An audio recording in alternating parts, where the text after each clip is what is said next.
Robots took my podcast, man. This LTX-71 concealable mic is part of the same system that NASA used when they faked the Apollo moon landings. Worked for them. Shouldn't give us too many problems. They break and enter. How are we doing? Car's in position on the fire escape. Mother's in the cable vault. Preparing to sever master circuit. But they're not thieves. We're getting too old for this. They know your secrets. But they're not spies. It's gotta be there somewhere. What's he doing? I'm making a really. Mr. Bishop, do you mind if I take a look? Carl, grow up. I give you something to work, baby. So people hire you to break into their places to make sure no one can break into their places? What's the living? Not a very good one. Now they've got a new client. National Security Agency. I don't work for the government. Relax, Marty. It's just everybody on your team has had some sort of problem in their past. Now what do you say? The NSA killed Kennedy?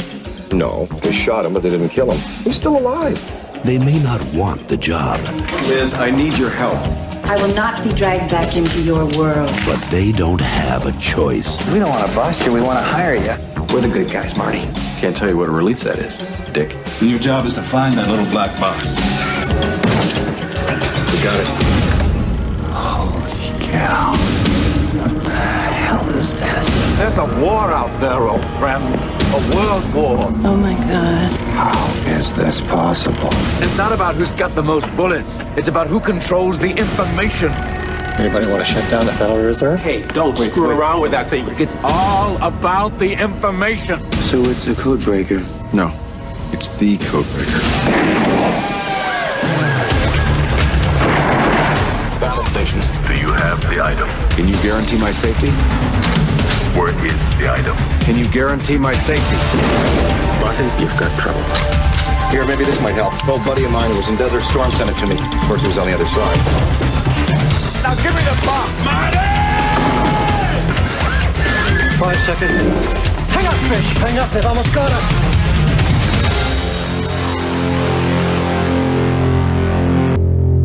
Our business, and I was like, I have one monogamous relationship in my life, and that is the only monogamous relationship I have room for in my life. Yeah. So, yeah.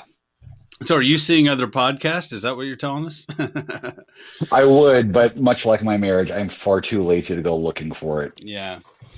We'll see. No, I'll be honest, I only got to watch this movie in two halves because I got home from work last night late.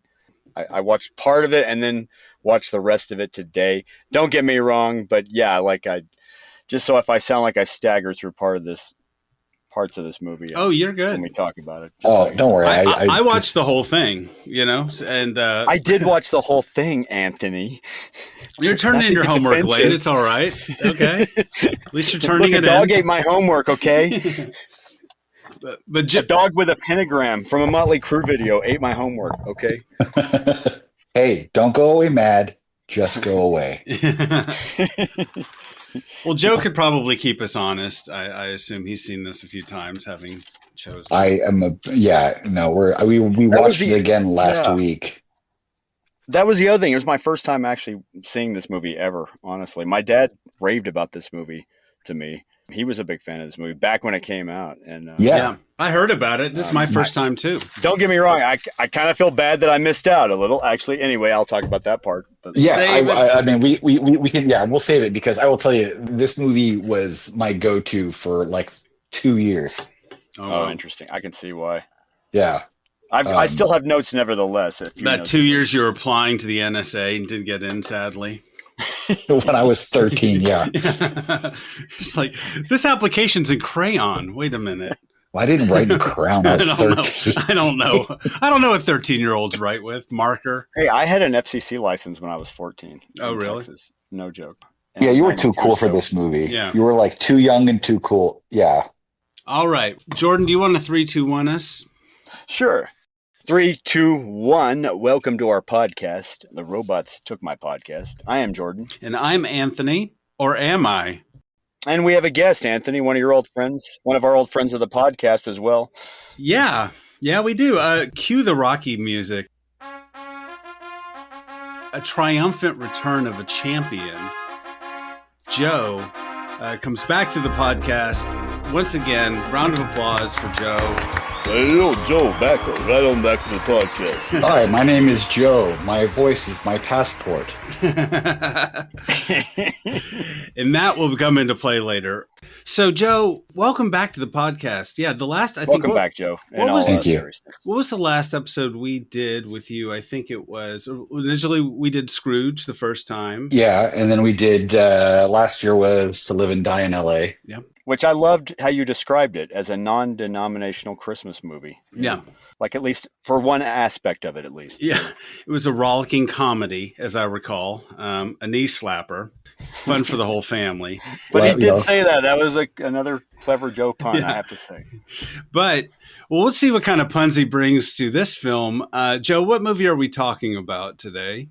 Well, I appreciate you guys inviting me back on for a third time. I was pretty sure I burned that bridge on the last one, but here we are, and we will be talking about one of my favorite movies from the early 90s, Sneakers. Oh, great. And why did you pick this film for us? Yeah.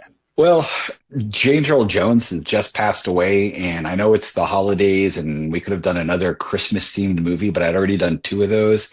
And I was just thinking about tying it back to, and I'm spoiling the cameo, but his voice is there pretty early on.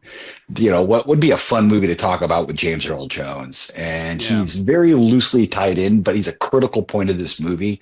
And then when I thought about that and how everyone else in this movie, where they are now in their careers and their lives, it opened up this fascinating cast discussion that we rarely have the opportunity to go into. Mm-hmm. So I thought it'd be fun to talk about one. Yeah. And I mean, this is an all-star cast, Pee-wee. 90s gold. Boy, is it. You've got Robert Redford still looking pretty in 1992, even at an older age, even. I mean, and I'm saying that because I remember seeing Indecent Proposal in the theater as a teenager with girls and them going, "That old man is hot." Literally. I don't buy that story, Jordan, but I'm not joking. So, I mean, he was probably 56. He wasn't 60 yet. Yeah. But there's a great story I read about Robert Redford when Mike Nichols was being interviewed about people who were trying out for The Graduate, the big Dustin Hoffman film. And, they wanted Charles Grodin, and Charles Grodin was like, no. And then there's Dustin Hoffman. But Robert Redford really wanted to be in The Graduate. And Mike Nichols had, I think, directed him on Broadway in Barefoot in the Park or something like that. And he's like, I really want to do The Graduate. And Mike Nichols says, I looked at him and I said, Bob, what do you do when you strike out with a girl? And Robert Redford looks at him and goes, what are you talking about? And Mike Nichols goes, that's my point.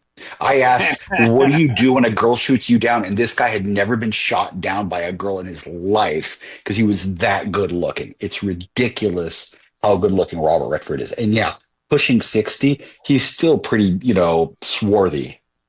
Yeah. I was going to say, my wife told me my mother-in-law said the only reason he didn't get rid of that mole on his cheek was because it would make him even more flawless, basically. Yeah, that's his Persian flaw as a beauty mark. But on top of being a handsome gent, he's also a fantastic actor. And I think this is right in the nexus of his career comeback in the 90s, right? I would say. This is like him lending it's almost also him lending that 3 Days of the Condor, All the President's Men power to this movie. Right. You know what I mean? That energy to this kind of movie. He's very comfortable in espionage thriller territory. Yes. He wins an Oscar directing. He's never won an Oscar acting. He does some 80s movies that are, super, super success, like The Natural and Out of Africa. Yeah. We don't, Legal Eagles can be a guilty pleasure, but it's not that great of a movie. And then, he's picking up his directing hat more and more. And I think this might have been around the time he's doing A River Runs Through It, but we can talk more about the genesis of how the script got to him. But it was like the role was written for a younger cast, but he was like, no, I want to do this. This is fun. This is ahead of its time. So he's always had an eye for a good script and a good story. And the director, we'll talk about this more, also had some gravitas with his last film. So it all kind of came together pretty well. Yeah. So I guess let's get right into it. How does this movie begin, Joe? So we've got a flashback and it's a snowy late 60s evening. We assume some, Ivy League or well-to-do college because they've got a computer department in the late 60s. And we've got two pals, Marty and Cosmo, and they're hacking conservative groups to mess with their finances, get information on them. And by a pure bad luck for Cosmo, the cops bust the place as Marty goes out for pizza. Yeah. And he runs and never to be seen or heard from again as Cosmo gets dragged away by the feds. Yeah. They were moving money around, like you said, from more conservative, it is the 60s causes to more liberal ones. So on top I'm just like I'm waving my hand in the classroom. Oh, here. are you? Yeah, Jordan, you? You in the back. I just want to mention the location that they shot this in is kind of famous. It was the same location that the clock tower from Back to the Future was shot in on the Universal lot, where they added fake snow and everything. And also, I wanted to mention also the young guy they look like a young Robert Redford. I mean, my God, he looks like he did in Butch Cassidy and the Sundance Kid here with the handlebar mustache. Anyway, I'm sorry, I didn't interrupt, Joe. But anyway. No, you're good. But like when I was rewatching it again, and the casting is kind of like, okay, so this is like 1967, 1968. Yeah. Mm-hmm. We're fast forwarding 26 years later, 25 years later, and Robert Redford's in his late 50s. So are these like adjunct professors breaking or like he just ages like Obi-Wan in this movie, like Obi-Wan did in the Star Wars series, I guess. He just, maybe. These are 10th year graduate students. It's a rough few years. I mean, there's a guy in a high school letter jacket breaking into a computer science lab. It's all, I love the cast. I get that. But they could have had a different setup, But he does look young, but he's not 40 or whatever. Yeah. Should we bring up David Paymer, who plays a younger guy also here in this scene, who later went on to bigger and better things, kind of Quiz Show, Mr. Saturday Night, even more so after that. I'm probably leaving out, The young Robert Redford Chronicles. Was that David Paymer? Yeah. Is it not? Kidding. I mean, I'm pretty sure that's David Paymer. Looking up IMDb, and it is. But yeah, I hope I'm right here. I'm pretty sure I'm right. I could be wrong. If Jordan's wrong, he risks losing. I didn't look it up. Everything he's won today. It's Joe Marr. Oh, fuck me. Okay. College age Cosmo is Joe Marr. Sorry. God damn it. Every time I'm on with Joe, I get the name wrong. I didn't look it up. Joe Marr. I'm sorry, Jordan. Thank you for playing. I'm not a gunner, man. I'm sorry. I just was like, if I didn't even know, I would have about to be. It looked like a young David Paymer. That's all I'm saying. It does. Check your work. Okay. Now everyone's learned a lesson here today. I didn't fact check that. This is what happens when you don't fact check. Anyway, so Cosmo gets busted by the man, and he goes to prison, presumably, or we don't know. But we're in the present day now. The present day being 1992. In the surveillance van, we have this group of folks. The word sneaker is never really said in the movie, is it? No, I don't think it is. And quite frankly, I think one of the reasons this movie isn't more on people's radar is because it was poorly marketed and poorly titled. Yeah, I agree. And when it came out, it was poorly marketed. Definitely. Is this a sequel to Hoosiers? What is this? Yeah, right, exactly. The title was exactly the title. It was the title. The title just sounded stupid to people, I think. This was the movie that was on Blockbuster Video on like two shelves. Yeah. And, people like, what the hell is this? Like Robert Redford inventing a tennis shoe? And it's just like, you know what? I don't want you people to like this movie because you're Philistines. Exactly. I love this movie. Damn it, I have this thing called the tennis shoe, and it's going to change sports today. And it's like, I don't want to see this movie. Yeah, I really. Mary McDonnell is the love interest in this movie. She's like hoping he'll get that sneaker takeoff, Yeah. Kind of thing. Yeah, right. Stephen Tobolowsky plays his enemy, his nemesis. Yeah, he's the inventor of Puma, who's got the better shoe. Yeah, exactly. Yeah. And then Ben Kingsley's with the Adidas people. It gets really ugly. Yeah, and he's even more evil. with the Adidas. Oddly enough, they could have beat that Nike origin story to the punch. The Ben Affleck movie. Yeah. Anyway, I never saw that. I had no interest, but yeah. So you fast forward to modern time.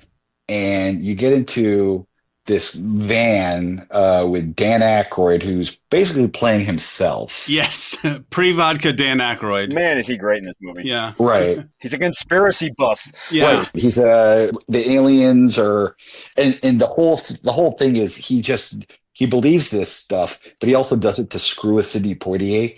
I love that. Yeah, I love that dynamic. Like. This is Sidney Poitier is in a van with Dan Aykroyd, just getting pissed at each other. Yeah, this is classic. About like the lunar landing and faking the JFK assassination. And JFK is still alive, and Poitier is just like, I can't do this with these people. Like, we find out later why he's doing what he's doing, but it's just like. Must be really hard to process. Yeah. Amateurs. I love how he says, and you were in the FBI back then, so you know what I'm talking about. You were there. Yeah. And Poitier plays Donald Crease, and then David Strathheim plays Whistler, who is blind. Oscar nominated. He plays Whistler, who's based on a real person or a combination of people. And I'd read about this in college. Because Nancy can vouch for this, we had a few comp sci nerds in our little organization. But this guy, Captain Crunch, figured out that with an old whistle from a Captain Crunch box, if you blew into it in the phone, the frequency like triggered something with AT&T or a Ma Bell that you could make free long distance phone calls. Oh, no shit. No shit. That's fascinating. That's how I used to route calls through sound. The tones, the beep, boop, boop, you know what I mean? You just play those as sequence. And before the internet, well, I mean, that was the primordial internet. That's how computers talk to each other, right? Phone lines. Yeah. You could just hack in using those codes, I guess. But anyway, we also have River Phoenix, plays Carl Roscoe. Oh, pour one out for River. Oh, the late River Phoenix. Tragically died young, but not until after he was in Indiana Jones and the Last Crusade, Explorers, My Own Private Idaho. Kids, look him up. He is so good in this movie. Yeah. And like you said, Mother Dan Aykroyd, so that rounds out the crew of sneakers.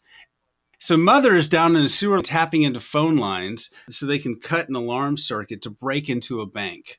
And then a box starts smoking. And I love heist movies, Joe, so thank you for bringing this to us. Yeah. It did work like a heist movie, didn't it? It is on heisty. That kind of level. It's heisty adjacent, but there are heists. Especially the first 30 minutes here or so of this movie, definitely. Yeah, so we begin with this heist and sets off the fire alarm from a safety deposit box. And then the guard calls an alarm company, but they've already hacked the phone lines. So one of their guys is pretending to be the alarm company guy and says, hey, there's no problems here. It's just false alarm. Bishop gets in, and he and Crease, Sidney Poitier's character, hack into the bank system and transfer money into a dummy account. Then the next day, this is like something out of The Sting, 1992, right? Bishop withdraws $100,000 from the bank and walks out. Security guard doesn't stop him. And Joe, then what happens? Well, so like they wire the money to this dummy account, and the security guard kind of gives them an eyeball look, and Robert Redford like gives him a nod, goes up to the big wigs upstairs, and you could tell that it's still the early 90s. Things haven't really changed because Robert Redford goes, well, gentlemen, and there's like some women and men executives, gentlemen, and he lists all these deficiencies with the security process. And up to that point, you see how the dynamic works. Everyone's got a purpose and a function. You do get the "I'm too old for this" joke when they're breaking in, and River Phoenix jumps the desk, and then Robert Redford eats it trying to jump the desk, and Sidney Poitier just runs around the desk. I will say this is good visual exposition, though, for us as the audience, just getting to know the crew. Right, exactly. It's just like they're always trying to like keep up with one another. There's always this like one-upism with these guys, but they all still have this like symbiotic relationship with their crew. Yeah. He just basically says, we hacked in and we stole your money, and this is the problem. You'll get our full report. Now who's going to pay us? And this is still like, it bothered me then, and it bothered me watching it last week. Like the lady's typing up his paycheck, and Robert Redford's like, people pay us to break in and let them know what their security is. And it's a living. And the lady goes, it's not a very good one. Like, wow. Fuck you, lady. Yeah, that bothered me kind of too. I do remember that. Yeah, it's just like unsolicited opinions should be like a red flag in movies and in society. Like, no one asked you. Yeah. Shut up. I think it's her last day at the bank there, in my opinion. If, that's like getting personal there. There's a backstory to Claire. Let's call her Claire. It's her last day at the bank. We'll protect her anonymity. Forking over checks. No, but I mean, yeah, it makes, I guess it's to set up that it's not very lucrative, but boy, they seem to have a lot of gadgets and gear and I don't know, but they do have to split it 5 ways. Maybe that's the problem. I don't know. Yeah, and they've got a rental house, clearly. Yeah. As we see, we will see. It was interesting to they get this paycheck, and when they go back to their office, you never see these guys at home. There's never this wasted 15-minute montage of how these guys are all lonely, and there's a cup of Chinese food sitting there, and nobody gives a shit. We just get right rocking and rolling they go back to their office, and there's these 2 guys sniffing around, and Carl, what kind of shoes did they have on? Expensive. Okay. These guys, we're moving along. And I like that. I like that we don't see where these guys live. We don't know anything about them. We don't get sad saxophone music as they're going home in the rain and everybody goes home and looks at a picture of their girlfriend or what. No wistfulness. Zero wistfulness. I just assumed as the audience, it was like the Ghostbusters firehouse kind of thing. Yeah. They all live there pretty much. They all stay there. That's a great point. Yeah. We never see where these guys live other than the firehouse. That's great. Yeah. I guess that's why I never questioned it. Okay. This is I guess this is where they all stay. They're all on a stakeout constantly here. So why wouldn't they rent a house, I guess? Yeah. So they have amazing chemistry though. They may not be well drawn as characters individually, but together they form a really great group, and they have I think Ghostbusters is a very apt analogy. They have that chemistry, that very memorable chemistry. Yeah, it's very real. They don't kiss each other's asses. They kind of fuck with each other the way you would in a situation like that. Yeah. Working too closely with people after so long, after a while, you start to fuck with each other. Pardon my French. Oh, absolutely. Yeah. Yeah, they're a little more than work colleagues too. I guess they're friendly, but they're kind of in this together because it's loyal. It's definitely loyal. Yeah. There's a lot of risk in this business, and there's not a lot of people that do what they do. So they're kind of, I think, more drawn together than anything else. Well, and that's the exposition that we get with the NSA guys to tie it to that. It's you have Timothy Busfield, who's a carryover from Field of Dreams, which is another the other film. Right. Another Phil Alden Robinson movie. Robinson film. Directed. And he's this prick NSA agent. And he's got his associate, who's I think played by Eddie Jones, who's supposed to be we find out as later as a psychopath. But they're hey, look, we heard some things about you guys, and you got some pretty shifty characters, and we find out each of them has a record for various reasons. And Sidney Poitier's been kicked out of the CIA, and Carl River Phoenix was busted for changing his grades and pulling a Ferris Bueller. Everyone's got a criminal record, and Martin Bishop has no history. And it's try the soup. I like that because I think this movie bears a second watching because I'm replaying in my head as you say that. But anyway, he holds this open file. I love it. He's just empty file. Who is this Martin Bishop character? So yeah, these 2 NSA agents come in. They want to hire these guys out on sort of an illegal mission. We would do this, but it's not within our jurisdiction to do so. Why don't you ask the FBI? It's a rogue thing. You know? Right. But it was the first time I ever heard of the NSA. I mean, I'm 13 years old. And it's I knew about the CIA because Iran-Contra. I knew about the FBI because everyone saw that warning at the beginning of the VHS tape. But, it's what is the NSA? What are they talking about? What is this thing is this real? And we're the guys breathing on the end of the line. There's this if you're a bit older, it's a very sophisticated story coming into play for this new Clinton era that we're all kind of soaking into the bathtub of. Yeah. I mean, everything we learned about CIA technology back then was from Jack Ryan movies, like Hunt for Red October and Patriot Games and Clear and Present Danger, basically. Yeah. As kids, that we learned that better than we did watching with C-SPAN or anything like that, or CNN. Yeah, and here the NSA, they say that they protect communications and basically codes. They're breaking foreign nations' codes, so espionage, but not in the James Bond sort of way. It's early computer codes, basically. I mean, right? Communications. So they're asking for his help. Bishop declines. He's yeah, I'm not interested. Then they hand him an old wanted poster Mm-hmm. from his days as Martin Bryce. Back when he was young Butch Cassidy and the Young- Sundance Kid, yeah. Robert Redford, with the Yeah, handlebar exactly. mustache, escaping from the situation. Exactly.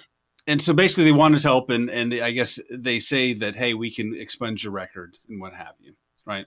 It's like it pays $125,000 or something like that. And he tells the guys, we can do this for the money. And he comes clean. And, Sidney Poitier's like, damn it, why didn't you tell us about this? And, well, look, here I am, hand in hand. I'm going to do this for me. And David Strathairn, who's like, this was my first exposure to David Strathairn, who has now become a staple of amazing actors. Good Night, Good Luck, LA Confidential. He did a lot of sales movies. But this was the first time I saw him, and he's just like, I really don't give a shit about you. I'm in it for the money.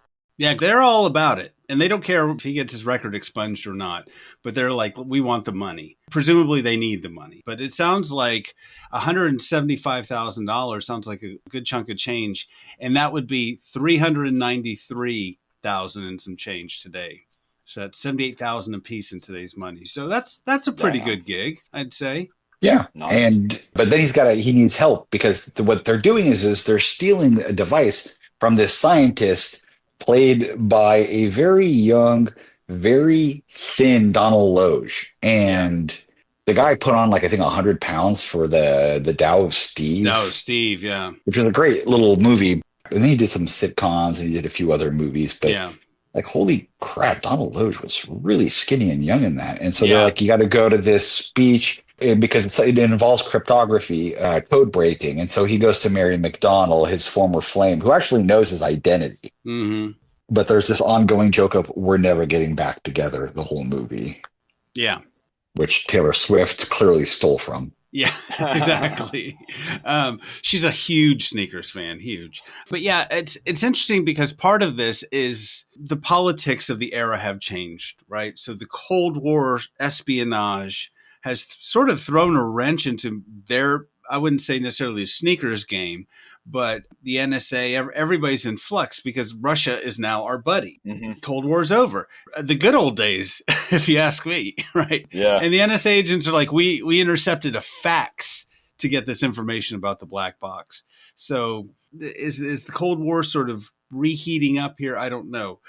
The sneakers gang, well, I mean, I want to say that they didn't know about Bishop's former problems with the, or his former identity.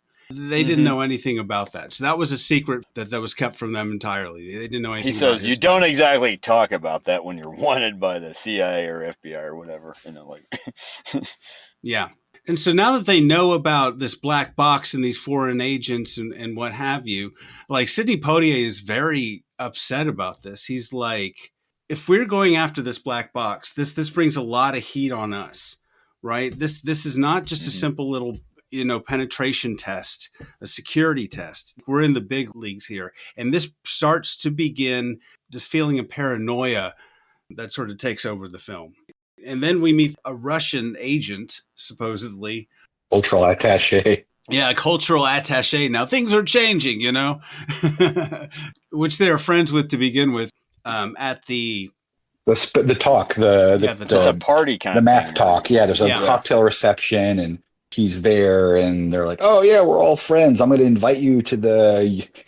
This is where it got weird with the history has not been kind to any of us. Yeah, it's we're having the Ukrainian string quartet come and play at the Russian embassy. Like, oh boy. Exactly. Oh boy. Yeah. But anyway, so now they're staking out Janek's office, and the sneaker mobile is parked out there, and they're doing their surveilling. And I love this van. Like all the colored tape and all the switches. It's very homey. It's very lived in. It doesn't feel like a set. It gives you the idea of the year it's in too, as well. Like all the technology, you're just like, if ever a movie was going to go back in time to this year, just look at sneakers. If they want to know that kind of technology for spying on somebody, what it looked like, that's pretty accurate, I would say. Yeah, I mean, I think they had some pretty decent consultants on this because this all looks legit, at least to the layperson. This came from the same screenwriters as War Games, the movie War Games, that Matthew Broderick movie, not from 1983. John Badham directed all that, where he hacks into a whole network and almost launches nuclear war. Anyway, another movie. Anyway. Yeah, but it does have sort of War Games I wouldn't say vibes, but it does have that, I guess, that technological paranoia. It's like the screenwriter's early 90s war games here. Yeah, with a little dash of like the conversation maybe later on in this movie. Not quite. Yeah. So anyway, so they're surveilling Janik and this other doctor, Dr. Rizkov, this lady physicist, or this lady, what is she? Another mathematician, I'm guessing, because they're like surveilling they've got the camera and he's like, oh, I have work to do. And then like they've got this camera on them and it's clear that there's some hanky-panky going on, and Poitier and Redford, there's an intimate tryst ongoing while Dan Aykroyd is like holding a microphone up to the window.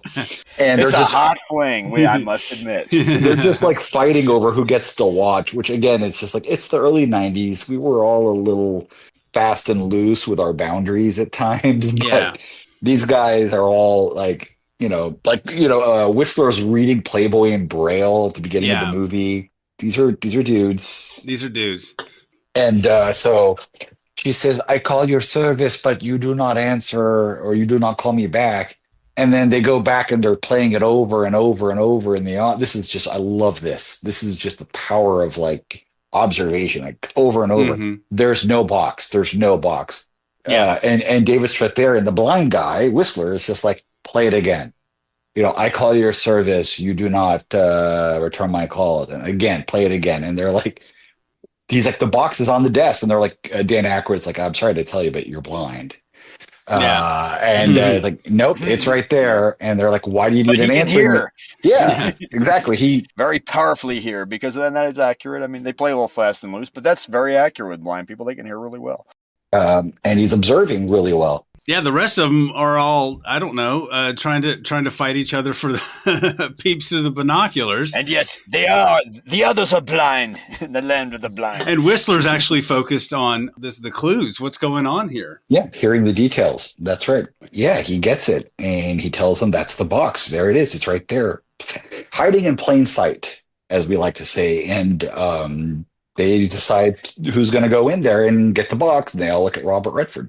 Yeah. Man, oh, go ahead, Anthony. I'm sorry. No, I was just about to say the box is in something called an answering machine. Kids, back in the day, we had telephones. Telephones were this thing you used to pick up and make calls on. And when you call people and they weren't home, this box, believe it or not, would start recording the call or your message, like voicemail. And so this is like a box, like a bread box sized. Well, a bread box is something you put bread in. People used to put bread in. Anyway, what you were saying, Jordan? I was going to say, the way the ensemble works together in this movie, I love, man. It's like a band playing really well together as far as actors go and dialogue and script goes. But yeah, it's at the same time, everybody's doing their part. Yeah, I mean, the actors themselves are each pulling their weight, and the characters themselves are each doing. And I just think it's impeccable casting, and I think the chemistry. Plus, it shows just what all the characters do. I mean, it's not like a waste of time. I'll put it this way: everything that is annoying about Steven Soderbergh's Ocean's 11 is not in this movie. I'm not saying either movie's perfect. I'm not saying I didn't enjoy either, but I have seen Sneakers 50 times more than I've seen Clooney's Ocean's 11, because I can only handle so many hipster montages of people breaking shit in and doing MacGuffin crap and smirking at each other. That is just such, like, everything that is so, like... And Brad Pitt eating. Yeah. Everything that is so weighed down and ostentatious in these Soderbergh spectacles is not there in this movie. It is so clean and tight and airy and fun, and you could tell these people have great chemistry. They're all Academy Award nominated and or winning actors and directors. So the talent is all there. It's just such a bullshit-free movie. Yeah. But you did, although Joe, you brought up a good point, Ocean's 11, because I think the original Ocean's 11 is like one of the best scripts ever.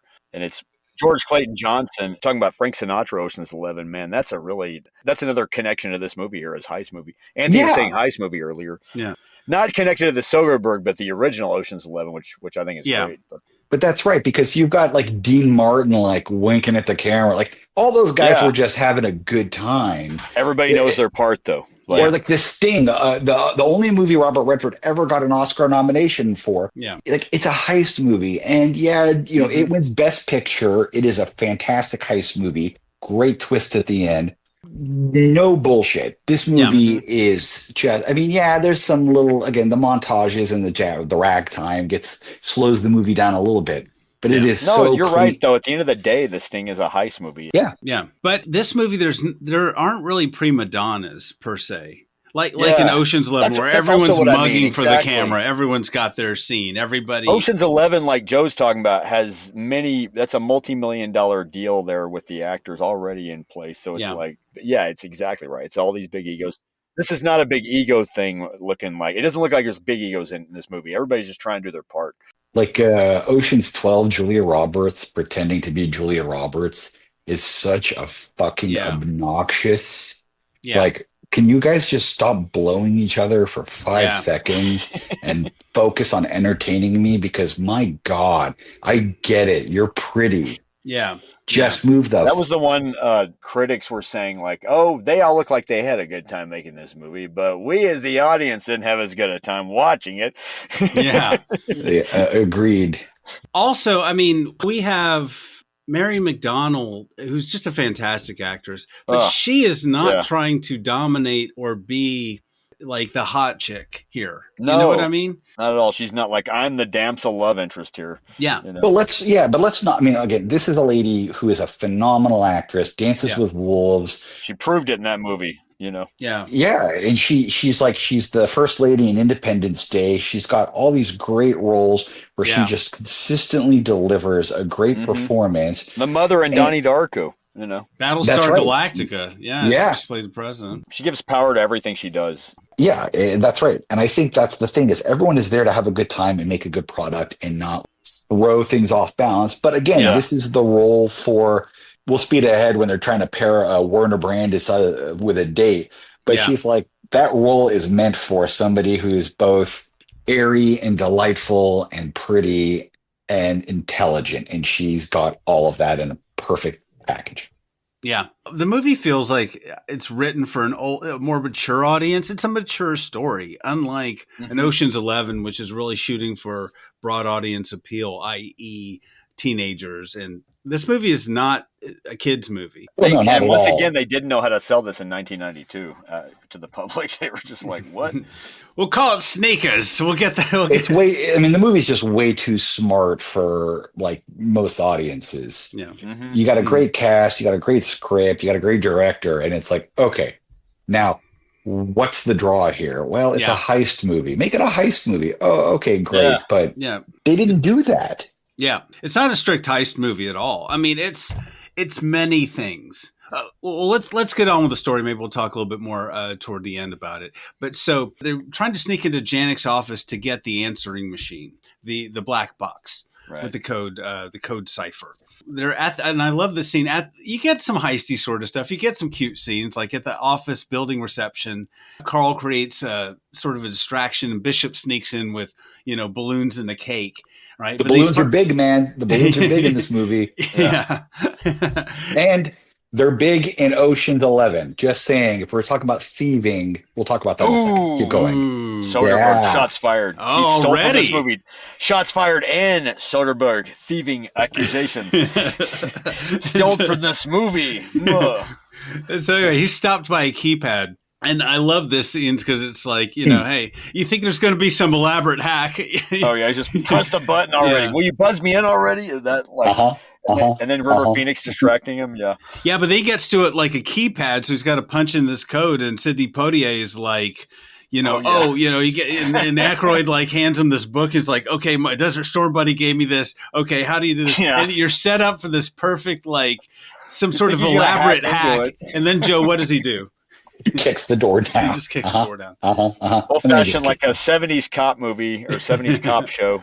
And he busts in, and he goes in, and then he gets interrupted by... Dr. Ryzoff. Rizkov shows up, and he has to think quick on his feet. And I love the fact that he's got these people in his ear, and they're not always telling him the right thing. Yeah, the smart thing. They're just like guessing themselves. This is the lady that's having the affair with this scientist or whatever. And it's interesting because I thought it was set up initially. I thought she was some sort of double agent or something. The way she was throwing herself at him in his office when they were surveilling. She's merely an obstacle, though, I guess, as we see. Yeah, and no, she's just all about this mathematician dude. Yeah. Actually, just likes him.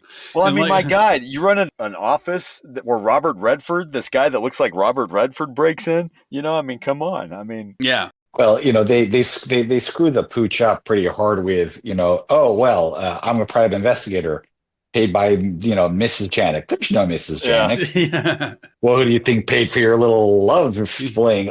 She's like, oh my God, he's married. And it's just like, oh, dude, you're just fucking this up. It's such a disaster. It's so painful. And then what is it? He talks his way out of it and be there for him. Don't mention anything. Yeah. He's throwing his own client under the bus.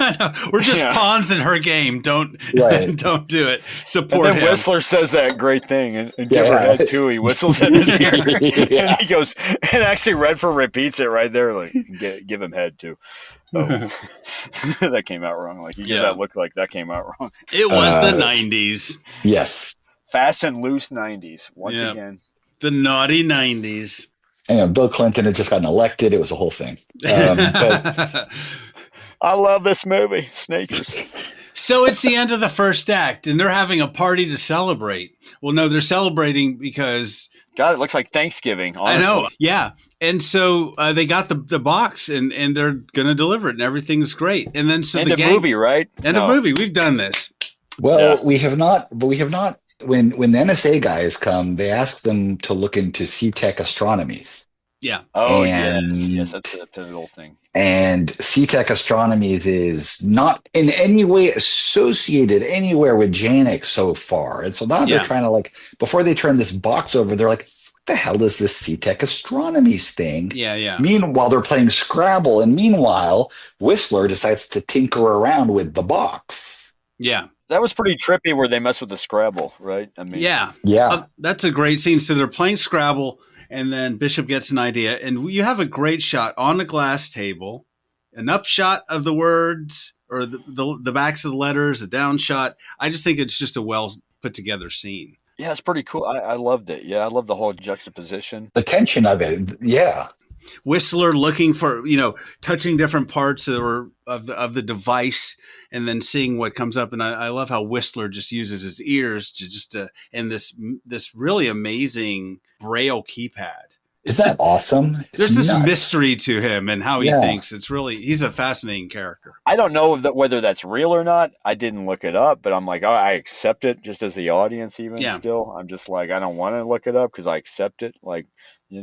This movie does real enough. Yeah, it sells things pretty well. What about what a great set of acting that we're relying on Davis Strathairn playing a blind man with this Braille keypad, giving him this information. He's like, oh, holy shit. And we're like, I don't know what the fuck's going on here, man. But agreed. If he's surprised. Once again in this movie, acting, that's what this movie is like. It's acting power all over the place. In this exactly. We're in on this. Okay, wait, what's going on? And there's this little black book that River Phoenix has of all these federal agencies. Yeah. Oh yeah, totally normal. And then they pull up the air control. Who wants to, and what is it? Who wants to bring down an airplane? And Sidney Poitier is like, we're fucking done for the day. Yeah.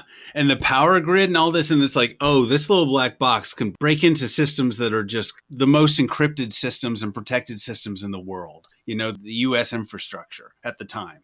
And so they realize the power of this, and that compounds with Sidney Poitier's character, Crease's paranoia in the beginning, we're going to get into some trouble with this. NSA's, this is not a normal job. And then now it's just really, he sends his wife and kid home. He puts them all in lockdown at Sneakers HQ.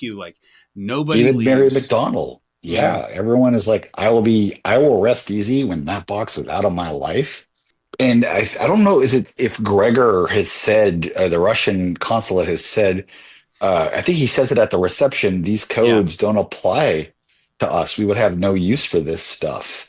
Yeah. And that comes into play later, but yeah, the Russians use an entire different coding system. So right, and also like the relationship has changed. So whoever needs this box is not interested in Russian codes. That's a key piece. Mm-hmm. It is, absolutely. But, we were talking about Mary McDonnell and delivering great acting. Like, it's the morning, they all wake up in their office, and Mary McDonnell looks around and says, "Thank you. I enjoyed sleeping with all of you." And it's just like, way to, like, we talk about. She gets like, all the best puns in this movie. She does. But we talk about, like, guys being guys, but she holds her own with these heavyweights, and she just kind of like. Yeah. He treats them like She keeps her own with the pissing contest here, the pissing the testosterone around or whatever. Yeah.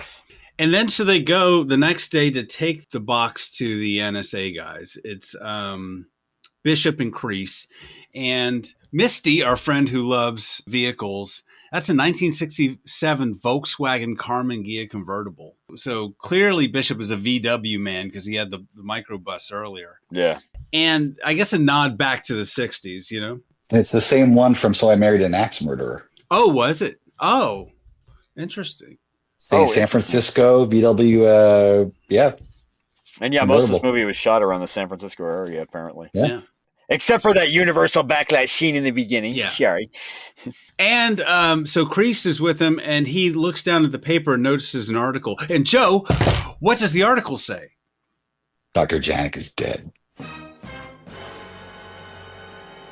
Arson suspected. Right as Bishop is about to hand the little black box over to the NSA agents. And they are outside. They are outside. These guys that were going to pay him $170,000 and erase his record. So these guys have the wherewithal. You got to think these guys are watching Redford's team steal this box. And once they see him run away with it, they go and they kill or was Janik dead during the break-in already? We don't know. It's kind of crazy, though. The timing is like, it's overnight. The guy is dead and it's in the paper. Arson suspected. You got to think, was Janik already dead while they broke in? Were they going to frame him? I mean, it goes kind of like, it's a subtle little hint, but you're like, whoa, that's pretty quick. Yeah. Like, how did they know? I didn't even think about that. Now, I'm having flashbacks to Live and Die in LA. This is a Joe behind the scenes machinations of the plot. In the dark of the night, every time I turn the light, feel the God is not in heaven. Once again, karaoke hour with Jordan. Sorry. We're doing Wang Chung night. Yeah, no. But no, okay, so you think that they're being surveilled also, because we know that he was being watched because the NSA guys went to him. He was being surveilled in the beginning. So we know that they're watching him. He has people watching him. So that makes total sense that they would still be watching them. Why not? They know exactly who they are. And so they killed Janik after that, I guess. But yeah, they were following all of them, I think, honestly. That's what I think. Yeah, I mean, what I think. We know that this is a sophisticated operation where we come to learn that. But, look, the Wang Chung is great to throw back to Live and Die LA. We got to pay our respects to James Horner giving us a very reliable, pleasant, spooky little theme. This is a reteaming, too, of Phil Alden, Robinson, and James Horner after Field of Dreams, that beautiful score he did on Field of Dreams as well. Yeah. James Horner, who we previously talked about on multiple episodes, but notably Humanoids from the Deep. Yeah, that's right. Great score in that film. Harp score. And Joe's like, what? Anyway. Yeah. And Braveheart, anyway. But Braveheart, what's that? Did it win an Oscar? Oh. So it's clearly there's something going on here. And Kreese doesn't know exactly what's going on. He hasn't put the pieces together, but he knows this is bad. His gut's telling him, and this before texting, so you can't just text him. Bishop's up the stairs within view, about to hand over this answering machine. And so what does he do? What does he say to him, Joe? He says, "Your mother is on the phone. Martin, it's your mother." And he's like, she's really old. And he runs over there. But, there was a brief scene, to go back, where when Bishop goes back to the NSA guys to take the deal, he goes to visit them in their office, which is a makeshift office, because we later learned that the NSA doesn't have an office in San Francisco. But he goes, yeah, I'll help you guys out. And then he makes something about like a jab about like, yeah, well, my parents weren't cousins or something like that. He does this throwaway jab at them, like, hey, we're all friends here. We're all friends here. But I'd never heard an insult like that before. It was a pretty interesting little heated scene. And it explains later on why the NSA guys are really villains and hate his guts so much.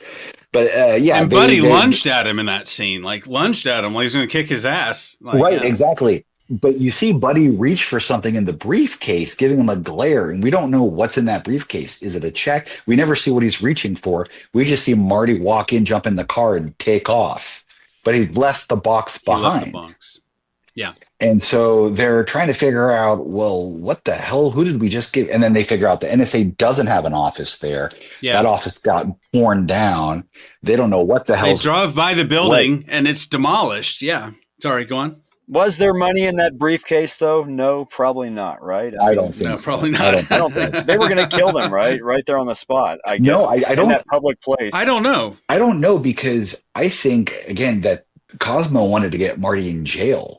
So I think there was a frame job for, that's right, for Janet. Yeah, as we see later on. Yeah, yeah. That's right. Spoiler alert. Right, exactly. So I don't really know if there was going to be a gun so much to kill him, so much as to, hey, buddy, sit down and we have a surprise for you. Yeah. I think there would have been a reveal and a frame job. Yeah. It was probably Marcellus Wallace's soul that was in the briefcase. That's what I read. But I mean, there's different interpretations. Or it's the same thing from Kiss Me Deadly. Maybe. Yeah. Tarantino steals from everybody, so it makes sense. The movie sets up that it's something bad, and we think, and Joe, I agree with you, but we think he's going to get shot or something. So right. I mean, that's what it. Imminent harm. There is imminent harm. Imminent harm. Yeah. Yeah, we got some suspense here, yeah. And so now it's just like, well, what are we going to do? How are we going to figure out what happened here? What's going on? Redford decides, I'm going to go to the Russian consulate, and I know there's a concert there, and I'm going to tell Gregor WTF with a gun. Yeah. Which is kind of out of character for this guy. You never see him with a gun before. You never see him with a gun after. Yeah. So why he's grabbing a gun to go after Gregor is one of those things where I'm like, well, I don't know if that's all right, but it's necessary to the plot line. Yes. So, whatever. I don't think the gun was needed, your point, because what he does is he meets Gregor there and they're friends, right? So why pull a gun on your friend unless you think your friend is involved, especially if you're just trying to get information. Maybe he thinks Gregor's behind this. I don't understand the gun either. And he's never gone this crazy where he pulled a gun on him before, like in every circumstance. So yeah, as he says, like, have you gone crazy? Yes. Pulling a gun on me. Exactly. So he goes to the concert and he pulls Gregor aside and takes him downstairs to this pool. And guys, is that the pool from Pee-wee's Big Adventure? Francis's house. It looks like it to me. I don't know. Or Gremlins. I don't know. I've seen that pool somewhere, but it doesn't matter. It's a great shot. A great place. It is a great shot. Yeah. Actually, now that you bring that up, I'm not going to make this up. Like, there's a window in that place that they occupy that looks just like the window in Beetlejuice that the Lydia's decoration, like Lydia's sculptures, lean up against. I'm not kidding. It's the same exact color or tone. Maybe, I don't know. I wonder if they reused a backdrop from Beetlejuice, honestly. Anyway. Yeah. Right. In LA, you can take a tour to the sneakers locations. It's worth the $50. They've got YouTube videos on So I'm going to tell you guys, speaking of like locations, I was in Palo Alto for work for a meeting, and I was staying at the Four Seasons, not trying to humble brag, but I could see the Amazon office building, and there was like, it looks just like Cosmo's compound.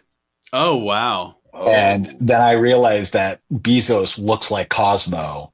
Ooh. And I was just kind of like creeped out by it. But I did this whole like, it's kind of weird, the similarities. But well, anyway, I just was like, yeah. That looks a lot like the compound from Sneakers across from the window. And Bezos Palo Alto, I mean, that's like close to that area, isn't it? I mean, yeah.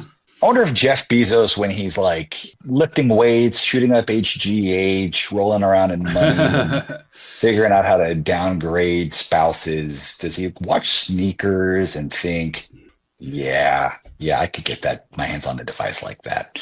It was a young Jeff Bezos watching this movie that it changed the world. Sneakers changed the world. I bet you. He's got the scene at the end on repeat, like, about information. Yeah, I want to get to that a little later. But anyway, so Gregor says, "Hey, it's not the." Is that you, Jordan? Are you running a puppy mill there? Sorry, I'm running a. You got a ringtone? A doggy groomer service here on the side of the podcast. Times are hard. Well, put the Shih Tzu down and join the podcast if you don't mind. Okay, so Gregor says, "Hey, it's not the Russians," and then he's like, "Come with me to my limo." Which, I mean, I don't know if I'd follow this dude to his limo, but anyway. So later on in his limo, it's a nice limo. Yeah, it's a nice limo, but he's got like photos of former like disgraced federal agents and like photo books in the back of a limo. That's not what I keep in the back of a limo. Yeah, I'm not gonna say what I keep in the back of a limo. It's a family podcast. I just thought about how quaint that looked. I was like, if that were nowadays and they made this movie, that would be his cell phone he was showing him. Like, right? Look at this man. Swipe, swipe, swipe. It's like Tinder for former NSA agents. Swipe left, swipe right. It's this secret file in my cell phone that nobody can access except me.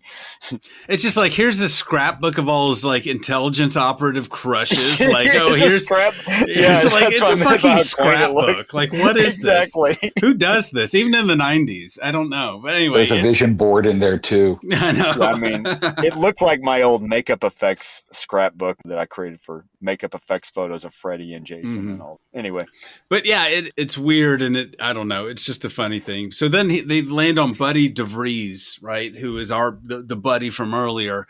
He's like, he left the NSA 4 years ago, right? So he's wait a minute, he's not working for the NSA, and then they get pulled over by the FBI. Well, wait. Sorry, I gotta pick on this is a very telling scene because he's got like 3 ex-wives. He's got a temperament. He drinks. I think that it's important to note that this is the kind of guy who is easily bought to do anything. When you look for like all of these corrupt cops or corrupt politicians, it's like, what do they have under their fingernails that you can exploit for them to do anything you want for a living? And so Gregor has this file on this guy because like we tried to turn him. Yeah, those are the kind of guys who are compromised easily and become intelligence assets as well, to be paid for anything. So exactly. I thought that was, despite the scrapbook, I thought that was like had just a ring of reality to it.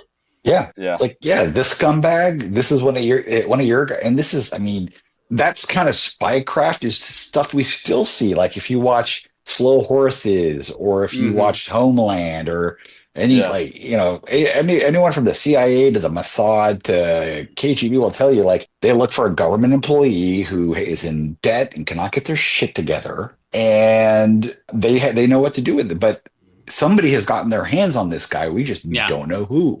We don't know who. And so the FBI pulls them over. They know that Bishop's in the car. They're like, Bishop, get out of the car. And Gregor's like, I can give you amnesty. If you stay in the car, this is part of the consulate. We can protect you. The Russians can protect you.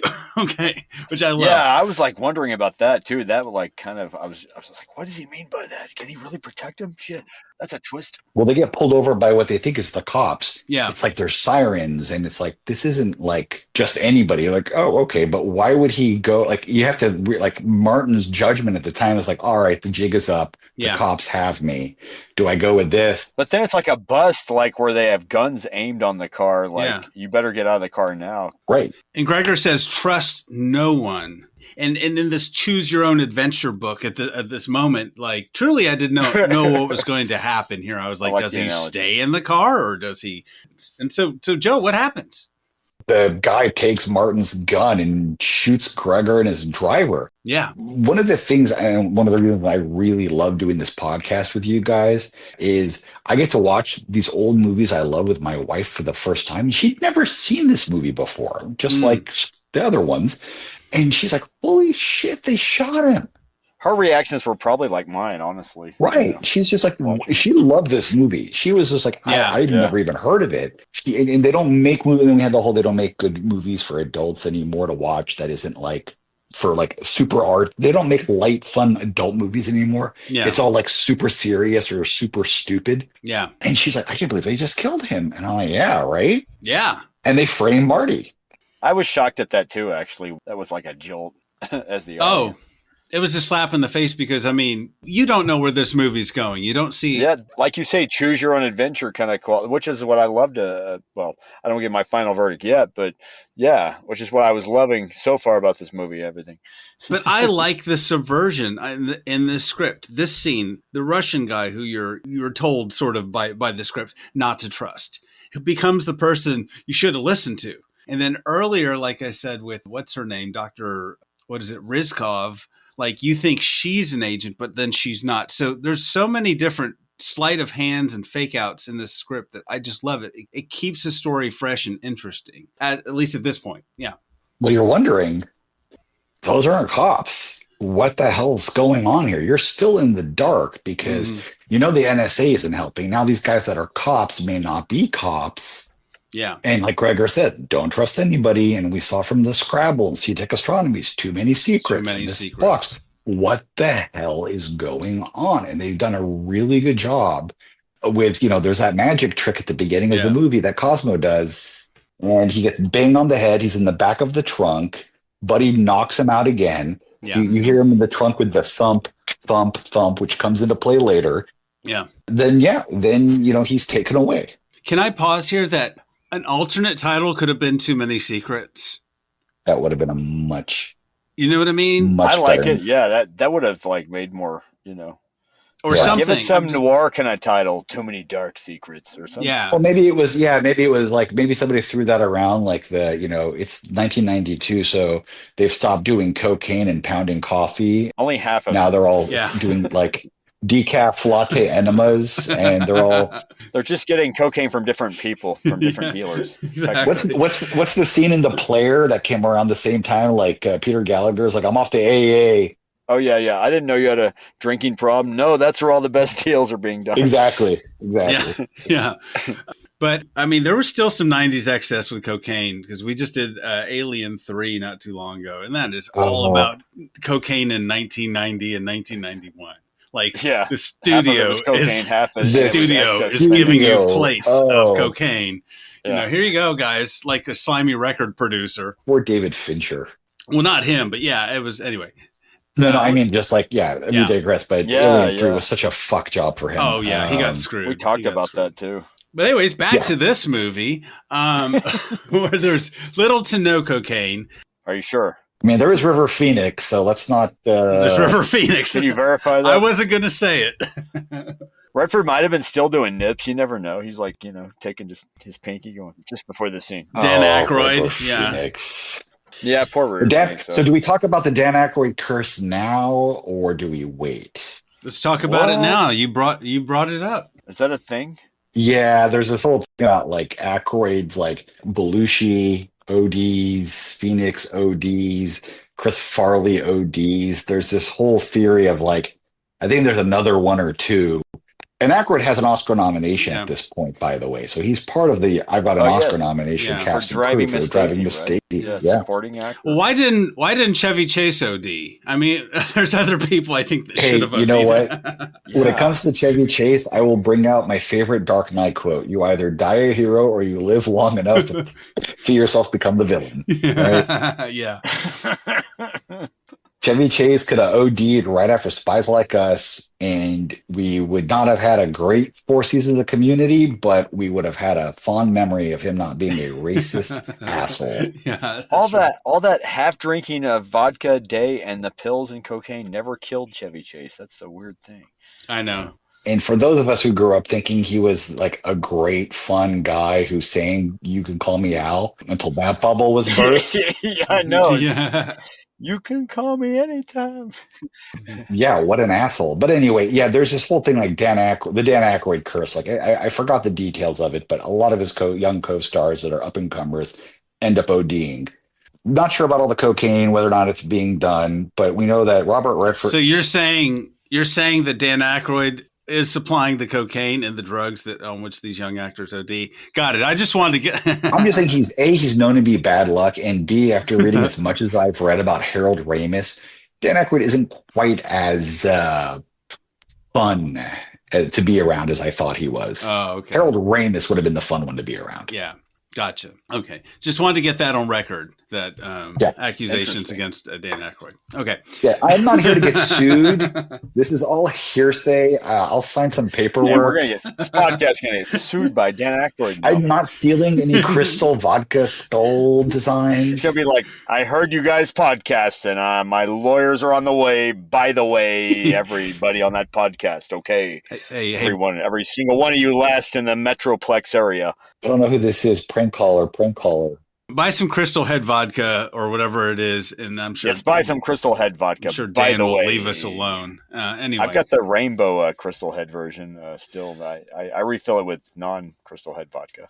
There you go. It's a decanter now. I paid so much for it. It had to work as a decanter. Anyway, so he wakes up and Ben Kingsley appears. Ben Kingsley. Wait, where do we know? I thought he was F. Murray Abraham. No, I'm just joking. Exactly. I thought for a minute too. I was just like, well, Ben Kingsley is. Yeah, who is Ben Kingsley? Ben Kingsley is got to be one of the greatest actors of the last 50 years, and I know he blew up after playing Gandhi and winning Best Actor for that. That was his like bread and butter right there, or his claim to fame. Like Gandhi, Oscar-nominated Gandhi, Oscar-winning Gandhi. But he's just an intense actor. He is an actor's actor. You know what I mean? Yeah, he comes from England, right? I mean, yeah.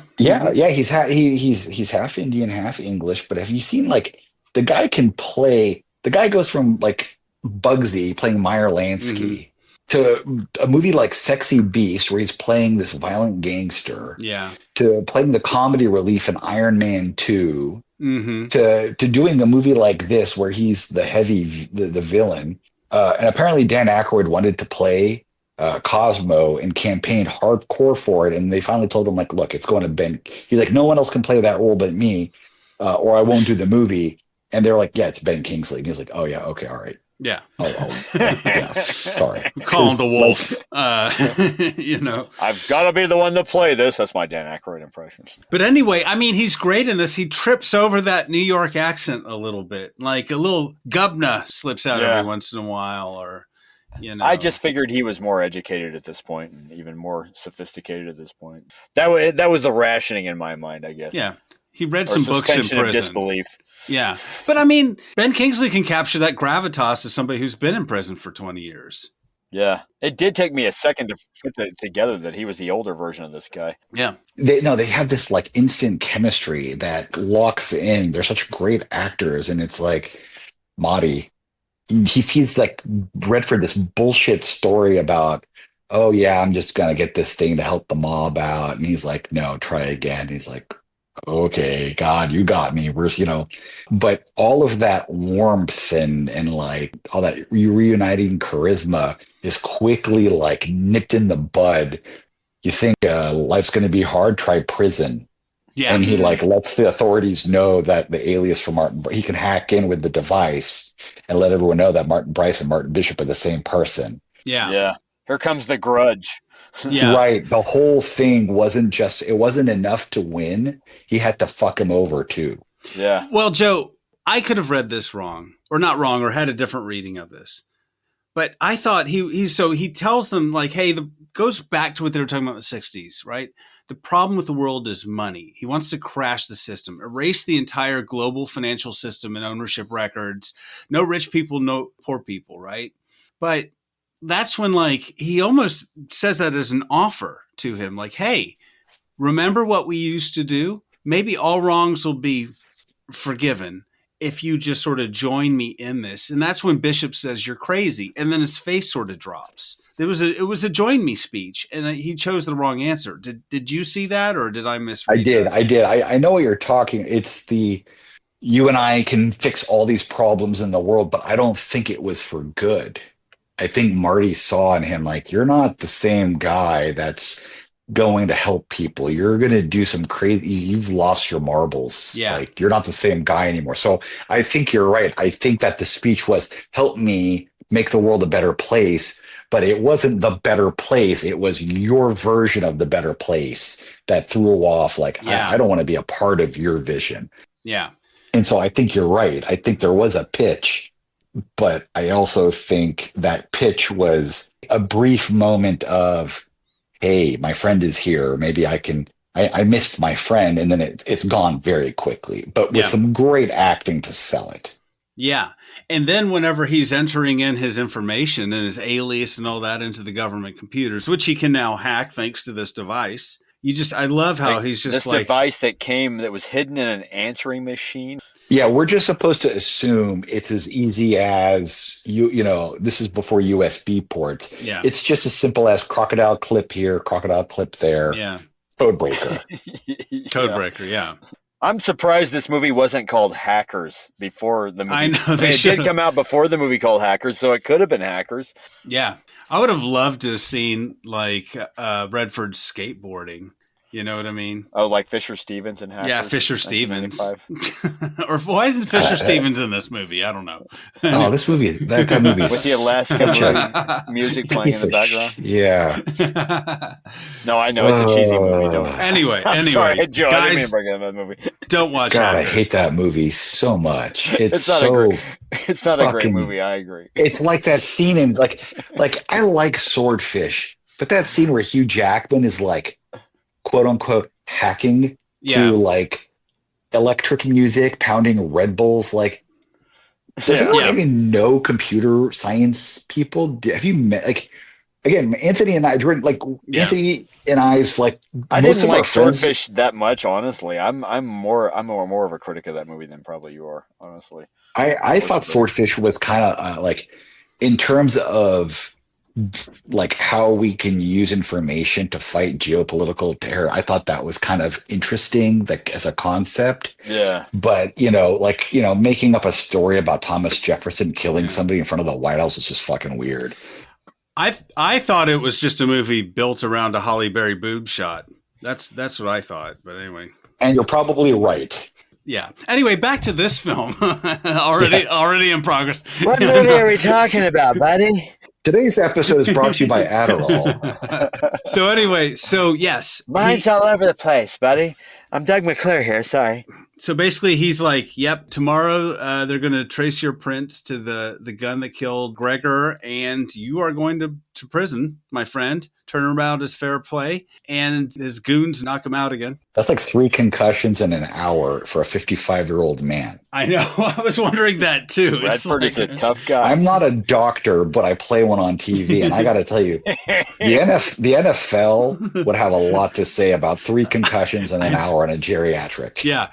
No slurred speech, no ice bag, nothing. He's just like back at it. He's dropped off on the side of the road off a bridge. And at no point do any of his friends say, are you okay? Can you how many numbers am I holding? Don't fall asleep. That is bad for concussions. Yeah. And then he jumps up and says, I still got it. Just like Tough Guys or something. He's just like invincible. That movie. Yeah. Anyway. Okay. Let's not get to that movie. But anyway, so he's back there and they're like, where did they take you? He's like, I don't know. I was in a trunk. Cosmo's alive. Yeah. Shit has hit the fan. We got to get out of town. I don't know what to do. And it's like Whistler to the rescue again. Yeah. All right. Well, did you take a bridge? Did you hear a foghorn? Oh, okay. And he helps them narrow it down. And then there's the best part of this. How do we narrow it down? Then I heard a cocktail party. Yeah.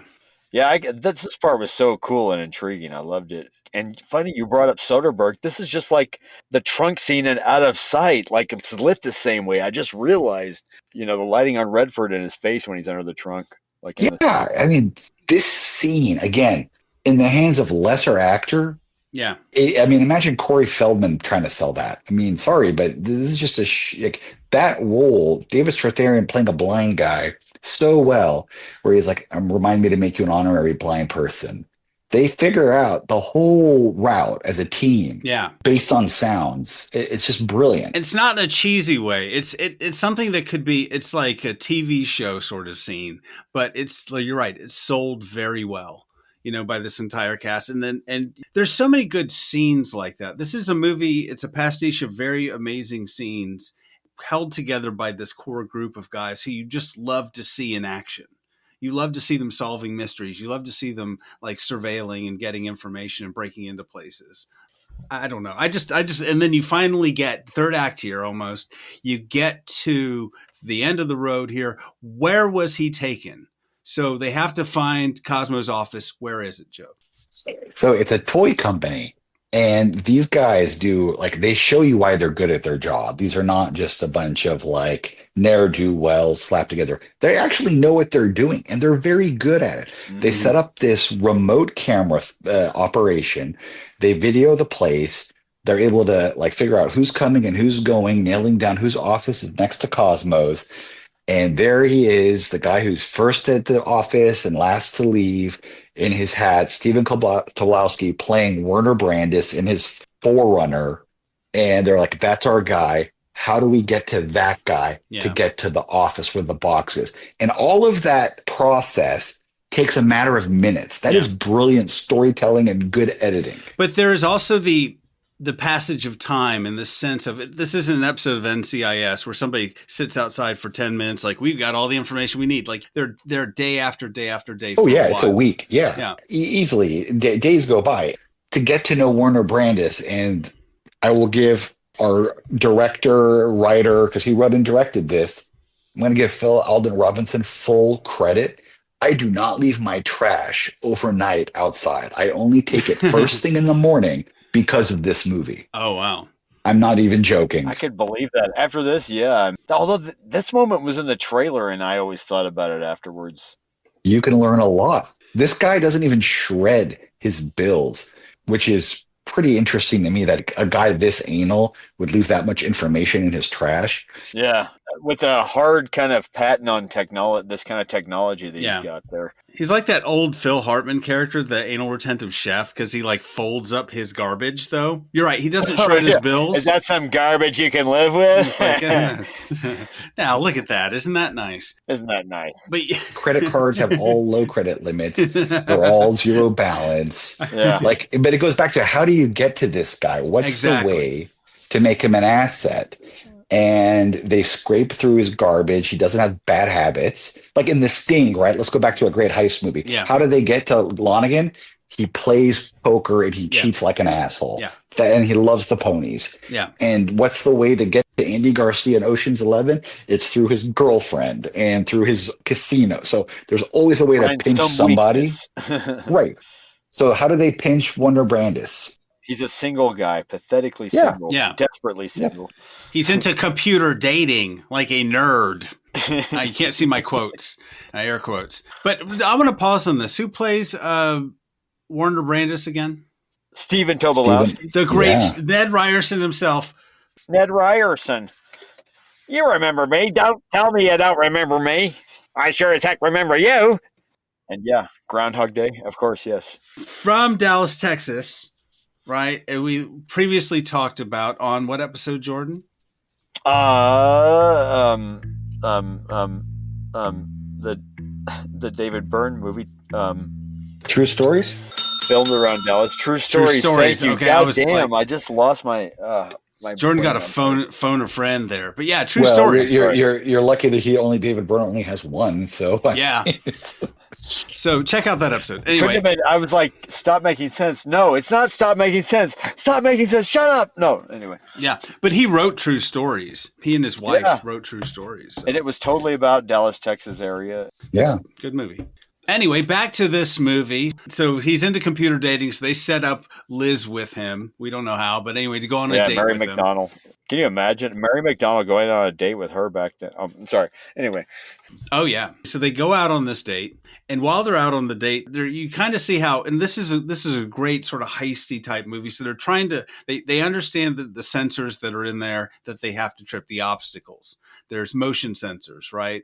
There are body heat activated temperature sensors. There are key cards. There's a voice recognition system, right? So they have to get past all these things. I love how they get these devices or something like it. They buy these things and then try to hack them. I love the technical, how are we going to do this aspects of this movie that give it a lot of realism. Okay, so full nerd confession. When my parents put in a security system in their house, my brother and I tried to see how slowly we could walk across the room before the little light went red, because that was just awesome to think that they could get that information and get themselves trained to beat the motion sensor. That's just like, that was just awesome. That was mind blowing to a 13 and a 10-year-old. So we would practice this nonstop, thinking one day we might have to need that skill. We never got it right. Oh, but yeah, Crease is like, I picked this up from a buddy of mine. I have a contact here. And then, I got the voice recognition software. I picked that up and I ordered this. So they've got resources to kind of figure out how we're going to nail down this. And then that's where we get to, my name is Martin Bishop. My voice is my passport. Yeah. Passport, verify me. You need to get that and the card to get through this all. And they need to lure with a Mary McDonald honeypot trap. This is a family podcast, Joe. Come on now. No, sorry. Him to say the phrase. So the phrase is, they've got him to, while she's out with him at a dim sum bar, flirting cautiously, to say all those words. My name is Werner Brandis. My voice is my passport. Verify me. And at the very end, this poor lady is like, I get really turned on by the word passport. Yeah. That's a great scene. I love those two together. She is so, I feel for her. I love how she manipulates him in that scene, actually. I kind of I took pleasure in that, at least, I thought. And that date is so excruciating, it looks like. I'm just, Because he looks like he's so desperate, and I'm just like, yeah, you deserve it, dude. Well, you can tell he's smart. He's maybe on the spectrum because he's like, she walks up and she's like, sorry, I'm late. He's like, okay, I'm going to go hit the dim sum bar. Yeah. Yeah. And he's like talking with his mouth full. And then at the end of the day, he's like, would you like to have breakfast sometime? And she's like, sure. Okay. And he goes, shall I call you or shall I nudge you? And it's like, when you're 13, you don't really understand what the hell that means. And when you're watching it older, it's like, oh, you poor lady, you really like this people. Ugh. And for our audience, that line does not work. Just don't ask me how I know. So now, as this is happening, she's on the date. So they get the words like, Dan Aykroyd's there, Mother's there. They make the voice tape. They make the voice recording. They have to steal the key card. So there's a second date. Yeah. So they're setting everything up for her to go out on another date. They've got the recording, and then we get to how does River Phoenix sneak in, and he pretends to be one of the gardeners. One of the gardeners. While Dan Aykroyd is dressed up the same way, and they do kind of a diversion tactic, so it looks like he can sneak up there. At the same time, you got Robert Redford again with the balloons. Yeah. So they're not just good at hacking; they're good at just this is what they do, testing security systems here, right? And this is life hacking. This is probably their biggest challenge, but they're just like, let's do it. So as this is happening, so it's the day of the big heist. And like you said, Werner's on the date with Liz, and that's whenever Bishop is going to sneak in. So they do it. It's for real now. And so he sneaks into the office successfully. He's moving. I love this. He's moving slowly, not to trip the sensors. So as he's in the room with the sensors and River Phoenix is there, he's turned up the temperature in the room so that the body... because it has to be, 98.6 degrees in a room, moving at less than 3 seconds a minute, holding the box, climbing through, do you know how hard it, in River Phoenix makes this point? That's not easy climbing up through those things. And he's like, I still got it. And so while he's doing this, while he's in the room, and I love that the tension is off the scale here. Ned Ryerson realizes that Werner realizes his date is not who she claims to be. Because of the voice recognition he's working on. Don't tell me you sure as heck don't remember me. Come on. I don't think you are who you say you are, Doris. Because he finds her ID. Because of the electronic dog. Yes. He gives her directions to the bedroom to make a phone call. He's like, just go straight ahead. And the dog knocks over the purse, and her ID pops out. Yeah. And so he puts it together very quickly. He finally figured it out, though. Well, to his credit. But then now he's grabbing her and he's taking her back to the Playtronics office. Let's go for a ride, Doris. Sorry to cut you off, but again, cringy moments hey, Doris, let's go for a drive. And they're driving to his office, and then she's just like, oh, thanks, this was fun. What? Yeah. Kind of weird, kind of awkward. Yeah, so he's taking her to security. He went from from weirdo to creeper real quick. I think they could have even dialed that in a little bit more and made that a little more tense with him actually. I wouldn't say threatening physical harm, but something along those lines. I mean, he was the same creepy boss in Single White Female later on anyway. So he's got range. Yeah. Yeah. Not just Ned Ryerson. So he's there trying to tell Playtronics security that, hey, this lady did all this. And Cosmo's goons show up. And meanwhile, Bishop is still in Cosmo's office as this is going down. You know, and this is unbelievably tense. So then what happens? Werner takes them to his office. And what happens, Joe? So Timothy Busfield is there with Buddy. And there's a brouhaha, and Cosmo's like, all right, let's go up and see what's going on here. The office is fine. I would think somebody as hyper intelligent as Cosmo would wonder exactly, hey, have I really defeated my friend that easily, or what's going on here? But you know, it's not really on his radar. Maybe he's just got that big of an ego to think he's won, that's over and done with. Yeah. And this guy's just some peon employee working on some stupid toy shit in a cover business. Yeah. But he says, let's go up. Does everything look okay? Everything looks fine. Okay, let's get out of here. Sorry for your time. We'll call you a car. And she has to overshare because oversharing is a sign of dishonesty, as it is here. And she overshares and says, well, it's the last time I used an online dating service or a computer dating service. And he's like, whoa, a computer paired him to her? I don't think so. And he runs back to his office, sees the boxes missing. Marty! I love that. That was a good comedic moment. Computer dated you two. Big tip off. Yeah, I mean, online dating never going to work. Computer dating never going to be a thing. But I love how it's like you get this sort of a false ending here, like, oh, they're getting away. This is great. So Bishop has the device here, and you know he's up in the drop ceiling, like crawling around up there. And this is one of those movies where a drop ceiling would support a grown person's weight. And guys, don't ever try that. Don't ever try to sneak in through a drop ceiling anywhere. It will not go well for you. But in this movie, it does. You know, it might hurt. So Bishop's up there. We think he's about to escape. Then Cosmo gets on the intercom. He gets all his goons to go everywhere, search all the halls. Well, Buddy's like shooting the roof. He's like, he's a psycho. Yeah. And before he can fire off another shot, he's like, stop shooting, Marty. Yeah. I have your girlfriend. Mm-hmm. Let's stop this silliness. Come over here. Bring me the box. That's all I want. And, you know, he's like, I'm not going to hurt anybody. Just give me the box and I'll get you out of here. And, you know, Robert Redford figures, I'm kind of fucked here. Okay, all right. And goes along with it. And then, hi, hey, how are you? Good. How are you doing? You look good. Yeah, you look good too. You know, they're all doing the meet cute shit. Mm-hmm. And he's like, okay, well, you know, I can't kill my friend. Kill my friend. Yeah, yeah. So, yeah, they've got guns on them. And then, you know, River to the rescue. Yeah, he's still there. Carl's still there. He just falls through the ceiling. And I guess, they escape, right? They subdue the Buddy and other dude, and they escape, right? And so we get this very happy music. It's like success music, right? It's end of like our heroes have won music. And then what happens?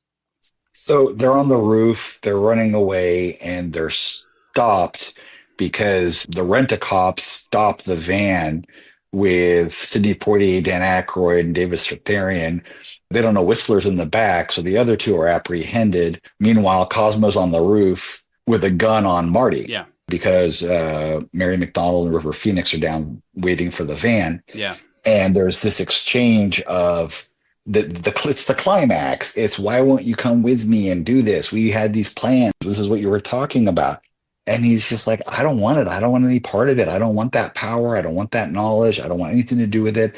I'm just a guy, and I just want to have my ride off into the sunset moment. And he's like, you don't understand. The war is not bullets anymore. It's ones and zeros floating information. And the speech is way ahead of its time, and it's delivered so well by Ben Kingsley. Yeah, he says it's all about information is what he says, right? Information is power. And it's true. Yeah, information is power. Information is power. Definitely ahead of its time. Definitely.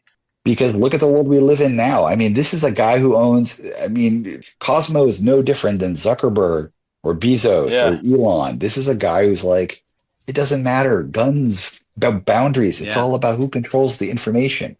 This is the scene that begets the internet more so ahead of its time. Yeah. Definitely. Oh, yeah. 1992. And like people are like, I've got Prodigy. Yeah. Yeah. It's 25 cents an email. It wasn't shit back then compared to nowadays, or even like yours, what would become. Now we carry our offices in our pockets. Yeah. It is literally insane. In our phones. Yeah. Yeah. And this movie understood that and predicted that, I think, better than I think many films. It understood the key element of the power of information, right? And the power of keeping information safe as well. I think on a deep level, okay, I wasn't going to say this originally, but I don't know. Am I wrong? On a deep level, it's almost like Martin Bishop's giving up half his pride, kind of. But of course, he ends up. I don't know. Maybe that's a bad analogy. Never mind. Oh no, it's a yeah no, Where but you're like, right. I don't care. It's the Rubicon we all get to in middle age. Yeah. It's like, do I really give a shit? It's not that I can't do it. It's not if given the opportunity. What would you pick? It's like, I don't want it. Yeah. You're giving me this chance. And you know what? I totally get that now. I mean, I didn't get it at 13 like I do at 46, but I wouldn't want that box in my life, knowing what it could do. Yeah, you're like, too much power, something that holds power. Fuck that. It's responsibility. Not to quote Marvel, but and for what? Yeah. Or even the responsibility of trying to run the world. It's the responsibility of trying to ruin the world. Yeah. Yeah, exactly. That too. It's very interesting. Like this is, I wonder if this is sort of like Bishop's last major go round. You know what I mean? And I think the age thing does factor into this a lot more than I realize now that we're talking about it. Yeah. You know, the decisions he makes as a character are not a young person's. That's what I'm thinking. Maybe this is where he gives it all up in this scene. That's what I guess, Matt, what I was getting at. Because he kind of gave up earlier. I mean, he gives over the box. How many times does he give away this device in this movie? Like 3-4 times? I'm not going to lie. I'm going to say it already. I'm shocked that there was like not a sequel or a prequel even after. Yeah. Because there's so much to work with here. You know, he's got the backpack. I think that's the thing that would have like drawn more suspicion. Like, what's in the bag, Marty? Or show me the bag too. But again, it's just that Cosmo's got what's in the box, man. He's just got this bag, you know, Fincher. We've got a Fincher and a Brad Pitt reference tied together here. What we don't have is a guy who is, I mean, he's got a security detail, but he's really not a practical person. Exactly. He's let this slip through his fingers. When he opens the box, he kind of looks up with his eyes wide open. And we know that there's no follow-up on it because the NSA takes the box at the end of the movie. Not to, you know, there's your spoiler, but really, like, this is his chance. But what has he done with the box while he's had it in his possession? We really don't know. Yeah. Maybe he's made a duplicate of it. We never know. There you go. There's your would have been sequel right there. Come 1995. Sneakers 2, Too Many Secrets. Still. I love it. But anyway, no, but I mean, I think it's interesting because, okay, so he hands him the box. Cosmo's got the gun on him. Join me. He says, no, whatever. He's like, I'm leaving. You're going to have to shoot me to stop me. He's walking away into the sunset, so to speak, climbing down the ladder. You know. Well, you gotta remember that you know, on the other side of the compound, Whistler's having to take the van in a reverse, and Sidney Poitier gets hit. Sidney Poitier, there's a like that racist cop is like, all right, midnight, get out of the car, and it's like, whoa. That one, like in the Bay Area, wow, gee whiz, man, that's when I now as watching that as a first time viewer, when I saw that, I was like, oh, he's going down. Yeah. After he said midnight and that's racist slur, I was just like, oh man. Sidney Poitier's gonna kick his fucking and he ass. does. He just like neutralizes it. And I love it. And he says, "Call me Mr. Crease." Yeah, exactly. I love Sidney Poitier. Oh, he was great. He gets his vengeance. And Whistler drives the van. That's fun. It's great to have him in this movie amongst this cast of ensemble greats. Mm-hmm. I mean, So Bishop leaves. He gets in the sneaker mobile, and then they take off. And I just got to say that you're right. Cosmo's security sucks. They have not established a perimeter. There's guards they're not hearing from. I don't know what his hundreds of goons are doing now and security details. I don't know what is going on. A van has like crashed through the fence. It's been parked for 10 minutes while we're having this final good, bad, standoff. And not a single security guard or anybody has come up to the roof or anything. I don't know. The company is cheap. They just have surveillance, and they have 2 guards on duty at that hour, Anthony. Okay. I mean, he's got a sophisticated security system, and like they say when they're wandering, it screams "stay away." Yeah. It's just that, hey, look, Cosmo, you get what you pay for. You've got 2 crazy ass former NSA guys who are like a little too psycho, and you got these like rent-a-cops who, again, we're just supposed to remember that the guys on this team are not schmucks. Like Kreese can handle his way around these guys, and he neutralizes them. Whistler takes the van in a very cute, comical scene of directing a blind man to drive backwards across a parking lot. And then they get there, and then they're in the sneaker mobile and they're driving off into the sunset. Yeah. So Cosmo opens the answering machine and finds it empty. Double crossed again. Oh, never trust anyone, right? Too many secrets. Don't trust anyone. Yeah. And so they're back at the sneaker HQ congratulating themselves. Why are they so complacent? They have the device still, and they know all the trouble it brings. Like, why? I mean, can't just Cosmos send guys after them? I mean, still? No, because Anthony, let the good times roll. Sorry. It's like, end of the movie, guys. All right. I mean, like, no. I mean, this isn't over. They want to party like, the thugs in Wonderland after they, yeah, exactly. They don't even leave town. Nothing. Yeah. So anyway, I thought Cosmo's goons they know exactly where they're going. They're going to have another party at Sneaker HQ. They're going to Disney But World. anyway, whatever. No. The movie needs to wrap up. So Joe, what happens? They're at Sneaker HQ. Who do they see there waiting for them? They walk in and they get guns on their heads. Mm-hmm. And it is the NSA led by Mr. Abbott, our very good friend, James Earl Jones. Yeah. Mr. Abbott. And he's, I want the box. And none of this ever happened. Now, do they all just get taken and shot and make it look like a robbery, like they would have you believe in a piece of shit movie like Mercury Rising? Or do they just pay them for their thank you for the laugh. Yes, you got that. Like in some of these movies, like the NSA just kills people to keep them quiet. And in this movie, the NSA just pays them off because why not? It's a fun movie. Yeah. So the first bribe is Robert Redford. He says, I want my record cleared. Done. Give me the box. Yeah. Because they've got some power here with this box. They've got some negotiating power. James Earl Jones is like the Wizard of Oz or like a begrudging Santa Claus. He's like, okay, your record's clear. Fine. Fine, whatever you want. Oh, and a Winnebago. And a trip for Kreese and his wife. And a trip to Tahiti. All over Europe. And then Carl just wants the hot agent's phone number. Her phone number? That's my daughter, by the way. Oh. No, he doesn't say that. But that's a sweet moment. Yeah, it's cute. It's cute. And she's like, "You really wanted my phone number?" Well, yeah. There's the Winnebago. There's the trip to Europe and Tahiti.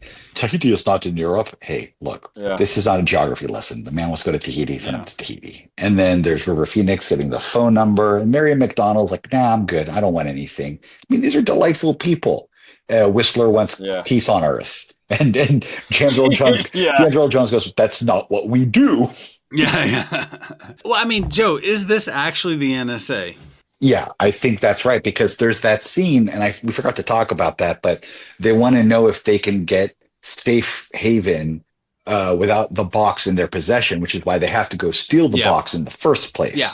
So they call the NSA, they talk to Abbott, and it's that scene where they're getting traced way too quickly for them to keep up with not getting nailed down. So they have to end the call. But they also have the lie detector, stress detector thing on the voice where their safety can't be guaranteed and their freedom can't be guaranteed unless they have the box, which is why they have to steal it in order to secure their safety and their freedom. Yeah. So they don't go to get the box back out of some goodness out of their hearts. It's self-preservation is the reason for the heist. Mm-hmm. But I mean, I don't know. I was still wondering because, like you said, the NSA doesn't pull guns, but there's certainly agents there with guns on them. So for a minute, I was like, wait, who is this? Because I thought he could have just been saying, fine, I'll give you whatever you want.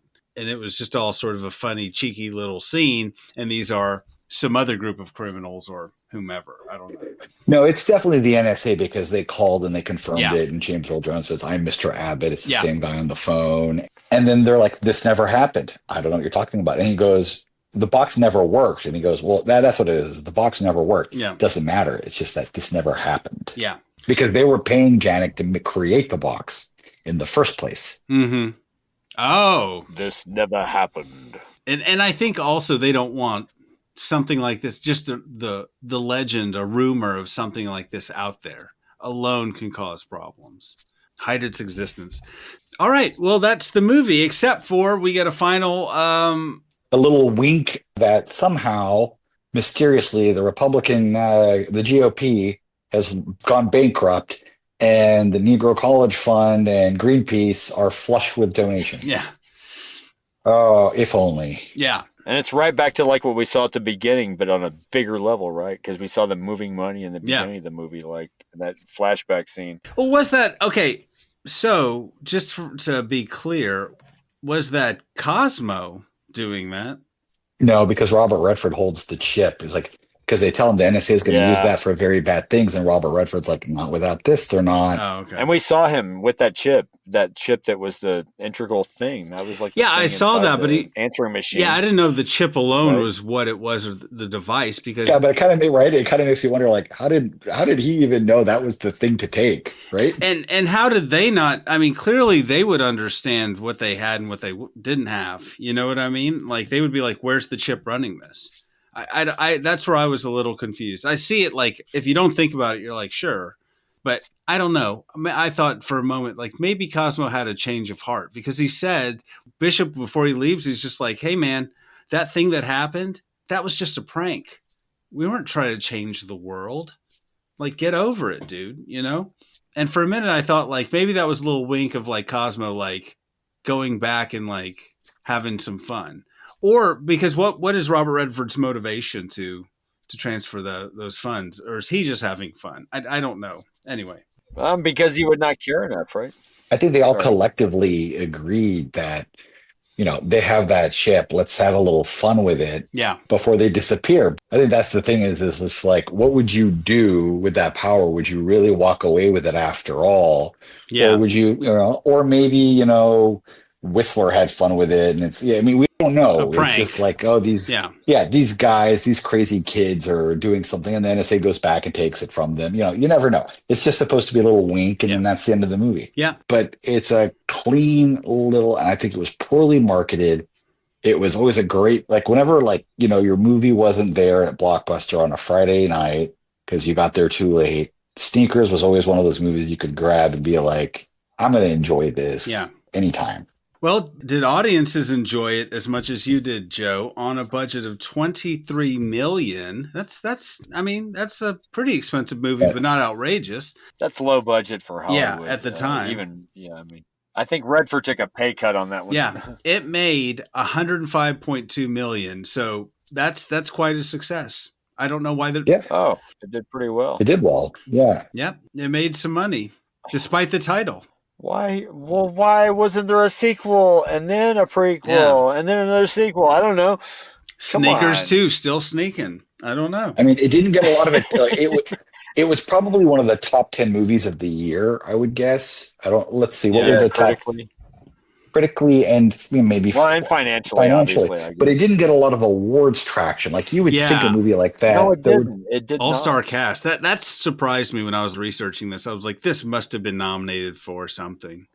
Like, how does Robert Redford, let's look at 1993. I'm going to look at what got a Golden Globe comedy nomination. The musical or comedy? The Player. Haha, we've quoted that here. Aladdin. Jesus Christ. Honeymoon in Vegas. Come on. Enchanted April and Sister Act. Okay. Sister Act. Oh, this yeah. movie Yeah. is 10 times better than Honeymoon in Vegas. That's ridiculous. Yeah. Honeymoon in Vegas is a comedy, and it was funny that even on Amazon when I rented this, it was like labeled as a part comedy, and I'm like, what? When I was watching it, I'm like, this is like a 70s paranoid thriller, actually, in my mind more. This is not a comedy completely here. I find the funny moments funny, but you know. Like best performance in a musical or comedy. Would you put Robert Redford against Tim Robbins in The Player? Probably not. That's a pretty epic performance. Nicolas Cage. He did, Tim Robbins did do. Yeah, Nicolas Cage in Honeymoon in Vegas, absolutely, 100%. Billy Crystal, Mr. Saturday Night. All right. Tim Robbins also got nominated for Bob Roberts. So you got 2 nominations for 2 movies. That's just shitty. Bob Roberts, which he also directed, of course. He did. Bob Roberts is a great movie too. I'm just saying, I'm happy for Tim Robbins, but this movie is much better than the attention that it got from the critics. Yeah. Yeah. But it was largely ignored, I guess, as far as awards. Box office wise, I guess. Yeah. Really good, but maybe they figured this cast had enough awards. They're like, we got to let somebody else have a chance here. With the amount of pull these actors' agents have, though, I got to think Michael Ovitz made a phone call angry about something or other. There's probably something going on here. You're right. What is the Dan Aykroyd conspiracy about this? What happened to Sneakers? Award-wise, that was also the year Crying Game was released, so that took attention critically. Anyway, we've talked about a lot of the good things. The cast is excellent. The performance is great. The script is really good. There's a few. There's a few places I think could be tightened up. And the pacing is phenomenal. For a long, it's a 2-hour movie, and I had Jordan. I had to watch it in 2 chunks, but it was it really keeps your attention.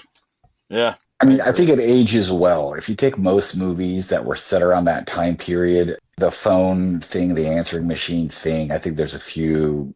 What's the word? Anachronistic.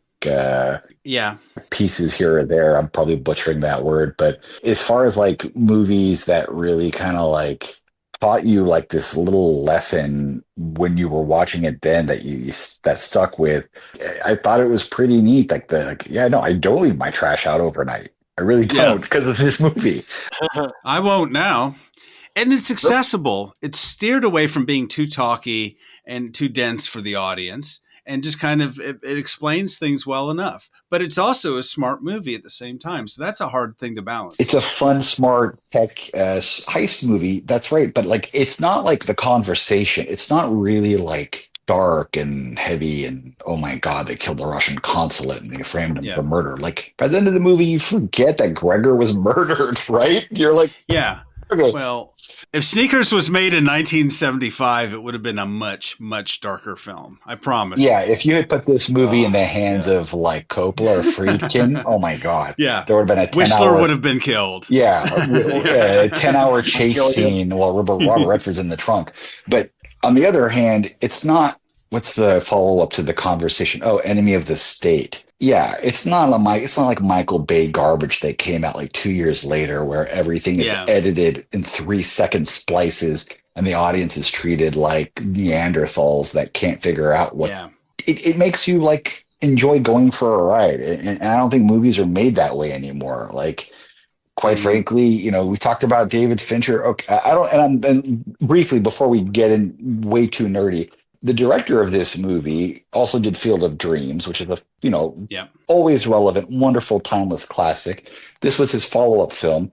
Phil Alden Robinson, I think he's on some boards and chairs and film preservation societies, but he hasn't done much by way of making, movies anymore. And that's too bad. Yeah, it really is. I saw Field of Dreams in the theater when it came out. Yeah. Even I was moved and I cried.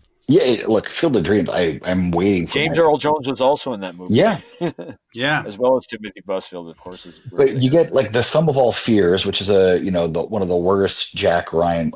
Jack Ryan's just all sorts of crap these days, but He hasn't really done much, but the guy can write and make a good flick, and I will enjoy that this movie was made, and I appreciate that it was made because it gives you, again, so many performances that you can. The only thing that's missing is Kevin Bacon. Yeah. If they're in Kevin Bacon, and this is going to be like your JFK for the Kevin Bacon game. Another 6 Degrees.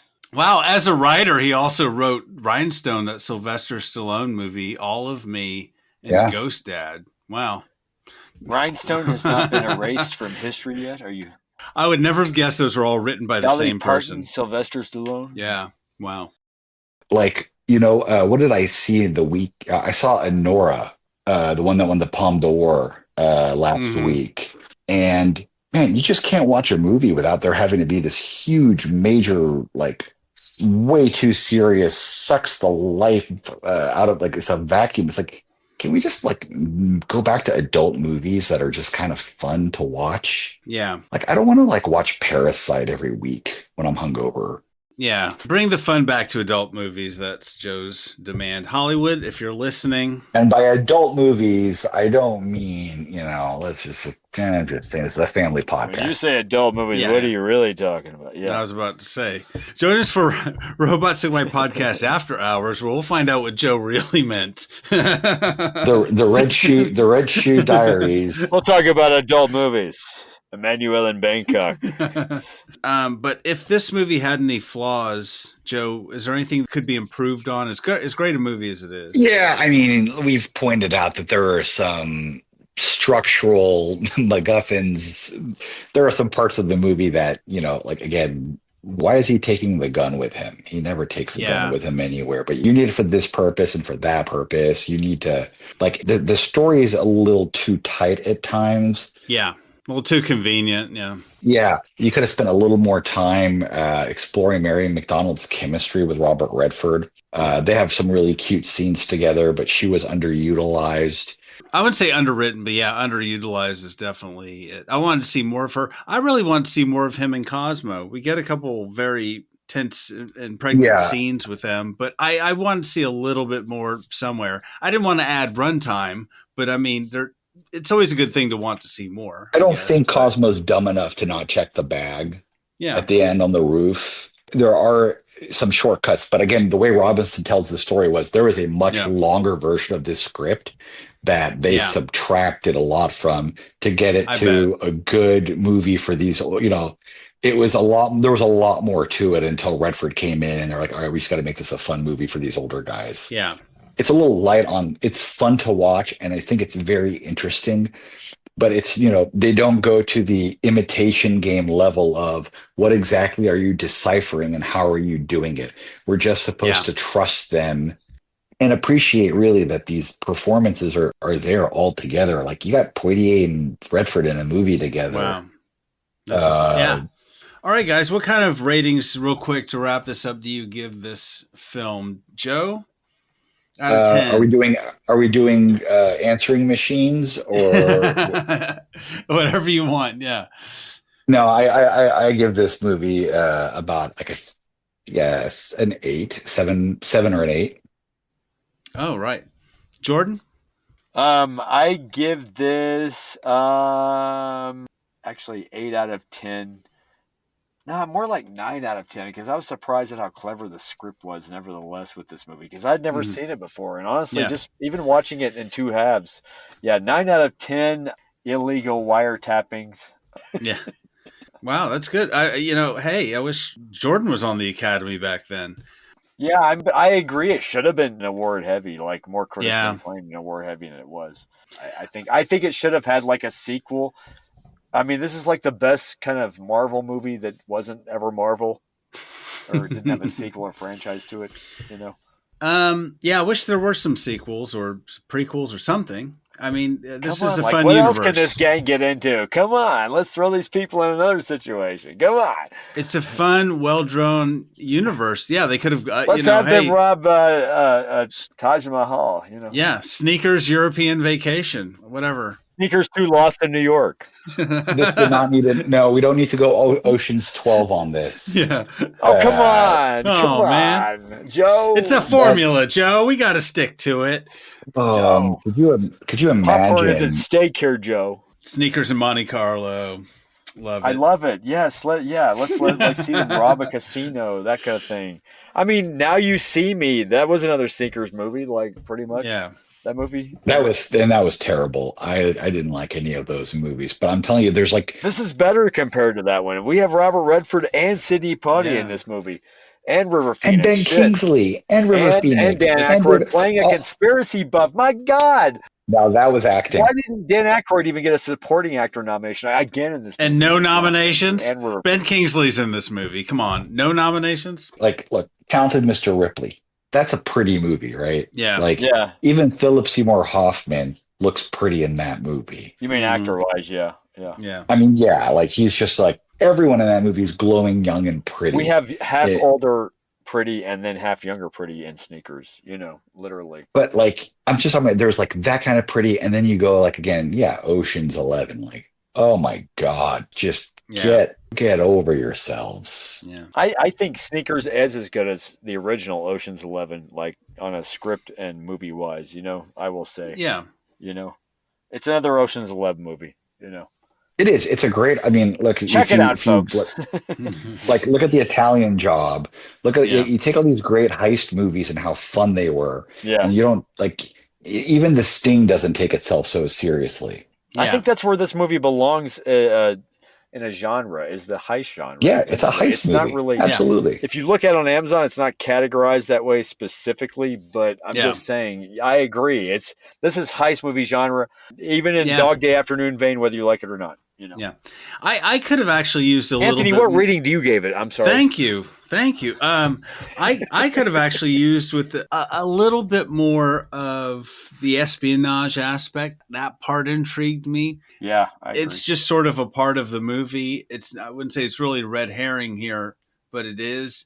I love the heist piece, but I also would love to see a little bit more about the parties at play here. Mm-hmm. They sort of teased me with Trust Nobody. But I mean, and I think the ending's a little too cutesy. I mean, it works, don't get me wrong, but you can't do much better for like Joe said, an adult, an entertaining adult film from the 90s. Yeah. It does entertain, and it does make you think a little bit. So I give it 7.5 out of 10. Drop ceilings that can support a man's weight. Kids, do not try that at home. Or maybe secrets. What this movie did have too many secrets, if you ask me. If I could, too many.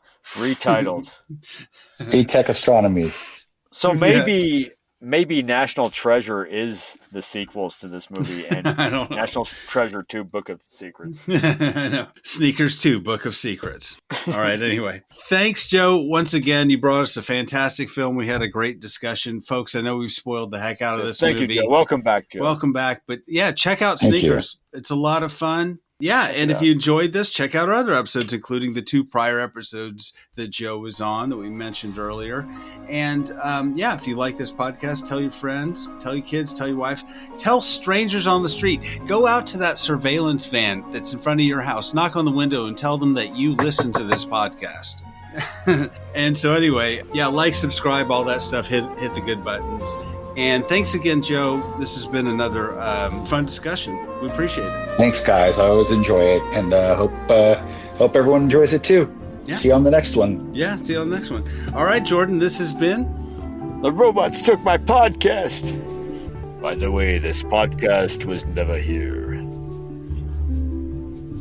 And now a word from our sponsor. Yeah, I hope you liked this episode. If you like that conversation, here's a few more minutes. Just us talking about movies. Hey, free, no paywall. Hope you enjoy. Wait, we talk about like Fincher and Michael Bay, right? Like Michael Bay just makes horrible films that are made for the mindless, and Fincher does his best, but I think Fincher's always been ahead of the curve. He's like, I hate studios. I hate making movies for these morons. I'm just going to make like whatever I want on Netflix now. Yeah. It's sad to not like, you just don't see movies like this anymore. I mean, maybe it's all moved to streaming, but feature films are definitely a fun night out at the movies where you can leave the kids at home is definitely not. I don't think they're marketing toward that. They're not making movies like that because they just want the greater appeal. They want everyone in the movie theater. Yeah. Or it's an art house film, right? Yeah, you have to search for a movie like Sneakers. I mean, the draw is if you did Sneakers nowadays, the draw would be if you had a bunch of names involved. Like if you had Blake Lively play the romantic interest or some shit like that, or Yeah.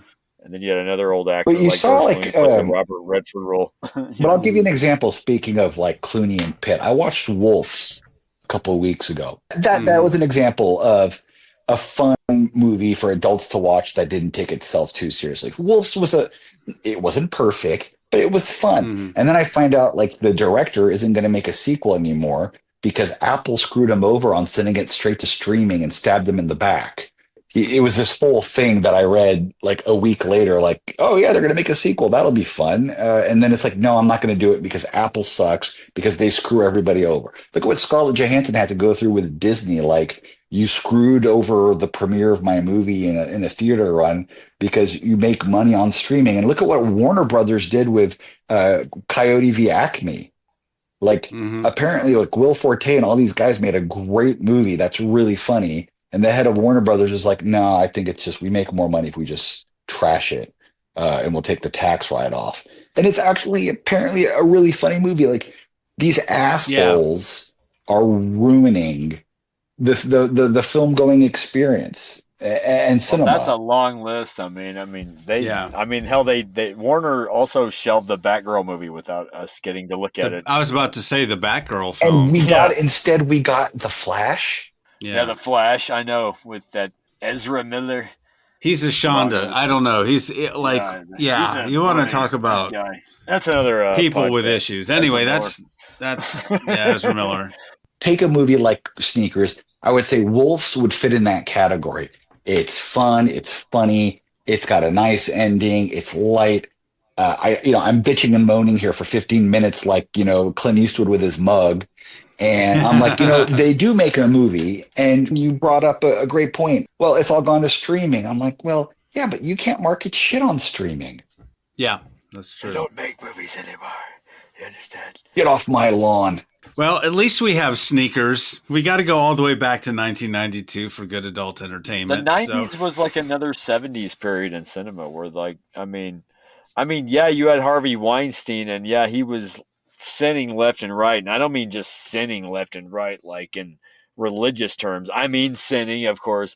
But there was like money being spent like on movies left and right with these companies back then where they were just taking risks. Jordan, I'm glad you said that because I've been reading, it's taking me a while. I'm halfway through it. I've been reading Best Movie Ever by Brian Rafferty, how 1999 blew up the big screen and 1999 was the last great year of cinema.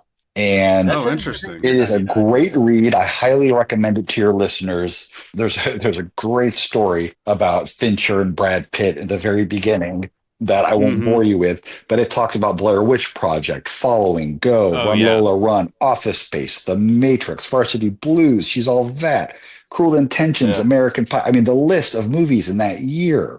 Eyes Wide Shut, Fight Club, Being John Malkovich. What a great year of cinema. But I don't think since the streaming business model and, I think DVD started cutting into it and then really streaming killed it.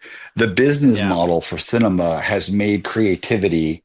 I mean, thank God for studios like A24. Is that it? Still taking chances. But it's a shame. And I think, we've gotten, have fun editing this one, Anthony. No. But I mean, Joe, you make a very, very good point. Really, Sneakers is a perfect example of a film that they really don't make much anymore, which is why I'm so glad that you brought it to us. I'd never seen this film that I can recall. Universal Studios produced this movie. Back when studios gave a damn and took some chances. Oh, that's what all these guys talk about now. All they talk about now is IP, sequels. Marketing to China. I mean, why do we have 10 Fast and Furious movies? Because family because nothing's better than family. I mean, like, what the? How many fucking times can fast cars steal shit? I wonder back then though if this was like Robert Redford power on this movie kind of too. Getting it It made, might have sure. helped. I'm just saying. Well, that's what it was. Was They were like, this movie sat on the shelves. This is what the Robinson story is. This movie was sat on the shelves. They're always trying to figure out a way to make it. And Robert Redford's agent walks up to him and says, "Hey, Bob loved your movie. He wants to do it." And they're like, No. It wasn't. It was just like Bob heard about your movie. He's like, no. That's a cast of younger people. And he's like, no. He wants to do this movie. And then once that word got out, everybody wanted to do this movie. I knew it. See, because he was. I did my math. He was the most powerful actor back then on the spectrum of powerful actors. You know, I'm talking 80% power of the movie getting it made. Oh, sure, but think about River Phoenix for a second. And since we're talking, there are these stories about how like Steve McQueen and Paul Newman would have never had a career if James Dean hadn't died. Like they probably wouldn't have had the career that they would have had a career, but they wouldn't have had the career that they had because there was a vacuum for these roles. And then we think about like Mark Wahlberg, Leonardo DiCaprio. I wouldn't consider Keanu Reeves because they were contemporaries. But think about all of these actors that filled the void because River Phoenix was it. He was it for those people who don't remember. And Golden Boy. This guy, this kid, I mean, I haven't watched Stand By Me with my wife yet because I don't want her to see me cry. But that movie and that performance and those kids, he just grew up. He just nailed it in all these movies. This is about a year or two before he died, this movie. Yeah, this was like this and that shitty country music movie with Sandra Bullock. Oh, yeah. That one directed by Bogdanovich. Bogdanovich, yeah. No, it's him and Samantha Mathis. Yeah, that's right. That's right. Yeah. That's right. Are you saying that Sneakers would have been better remembered perhaps if River Phoenix like continued to live? It'd be like, oh, and he was in Sneakers. Oh, Sneakers. No, I don't. I think the studio did what it did with this movie, and that's what happens with good movies. Yeah. Often, I think there's a long list of movies that the studio did a shit job. Office Space is a prime example. Yeah, the movie being Fox, and it's mentioned in the Rafferty book. Fox paid Mike Judge to make a Beavis and Butthead like movie. Mike Judge wanted to make a smart workplace comedy, and all they did was try to sink the movie and sabotage it, trying to get the actors to like stab Mike Judge in the back, and none of them agreed. And then they just tanked the movie because they didn't think it would be a success. And then for 3 years in a row, it was the best-selling DVD because these executives are shit for brains. I mean, I'm just so glad I did. Departments on studios back then, from like if you look at the 70s, 80s, and 90s, it's all over the place. But like, I know like there's the story in Jane Hampshire, who co-produced Oliver Stone's movie Natural Born Killers, written by Quentin Tarantino. She argued with Warner Brothers when they released the movie about it, and Warner just argued back like, we have the best damn marketing department ever. And she argued like, yeah, well, you're not doing your job properly.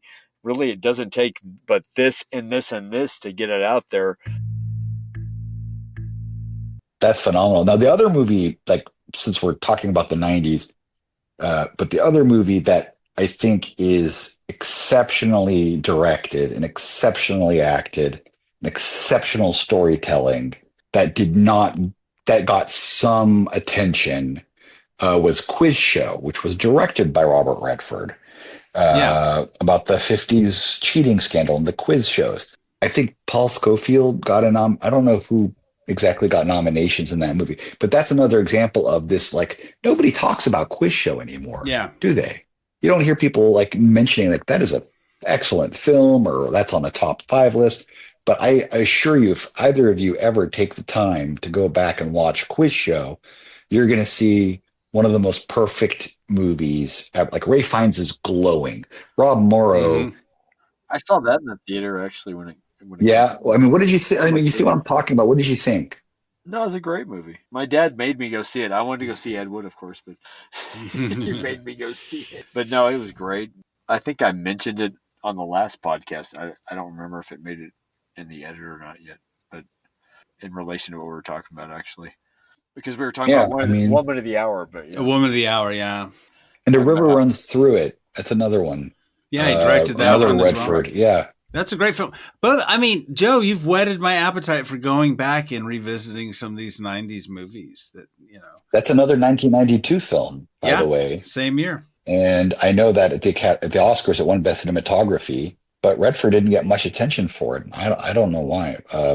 Great director. What's wrong, Hollywood? Why do you hate Robert Redford? Come on. I didn't say that. I did not say that. Not true. Everyone Sword and Quiz Show got nominations. I mean, did it? Yeah. I mean, Quiz Show at the definitely. very least, it got nominations. If anything didn't win, but yeah, Quiz Show was in the categories that year. I remember for a lot of things. Yeah, Quiz Show was. Everything got beat out by Forrest Gump.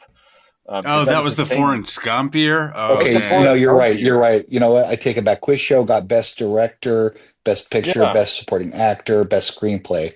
But yeah, you're absolutely right. Claim about it, but it was just Forrest Gump took the heat on everything, even Pulp Fiction.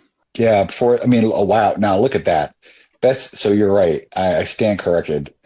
Forrest Gump, Four Weddings and a Funeral, Pulp Fiction, Quiz Show, and Shawshank Redemption.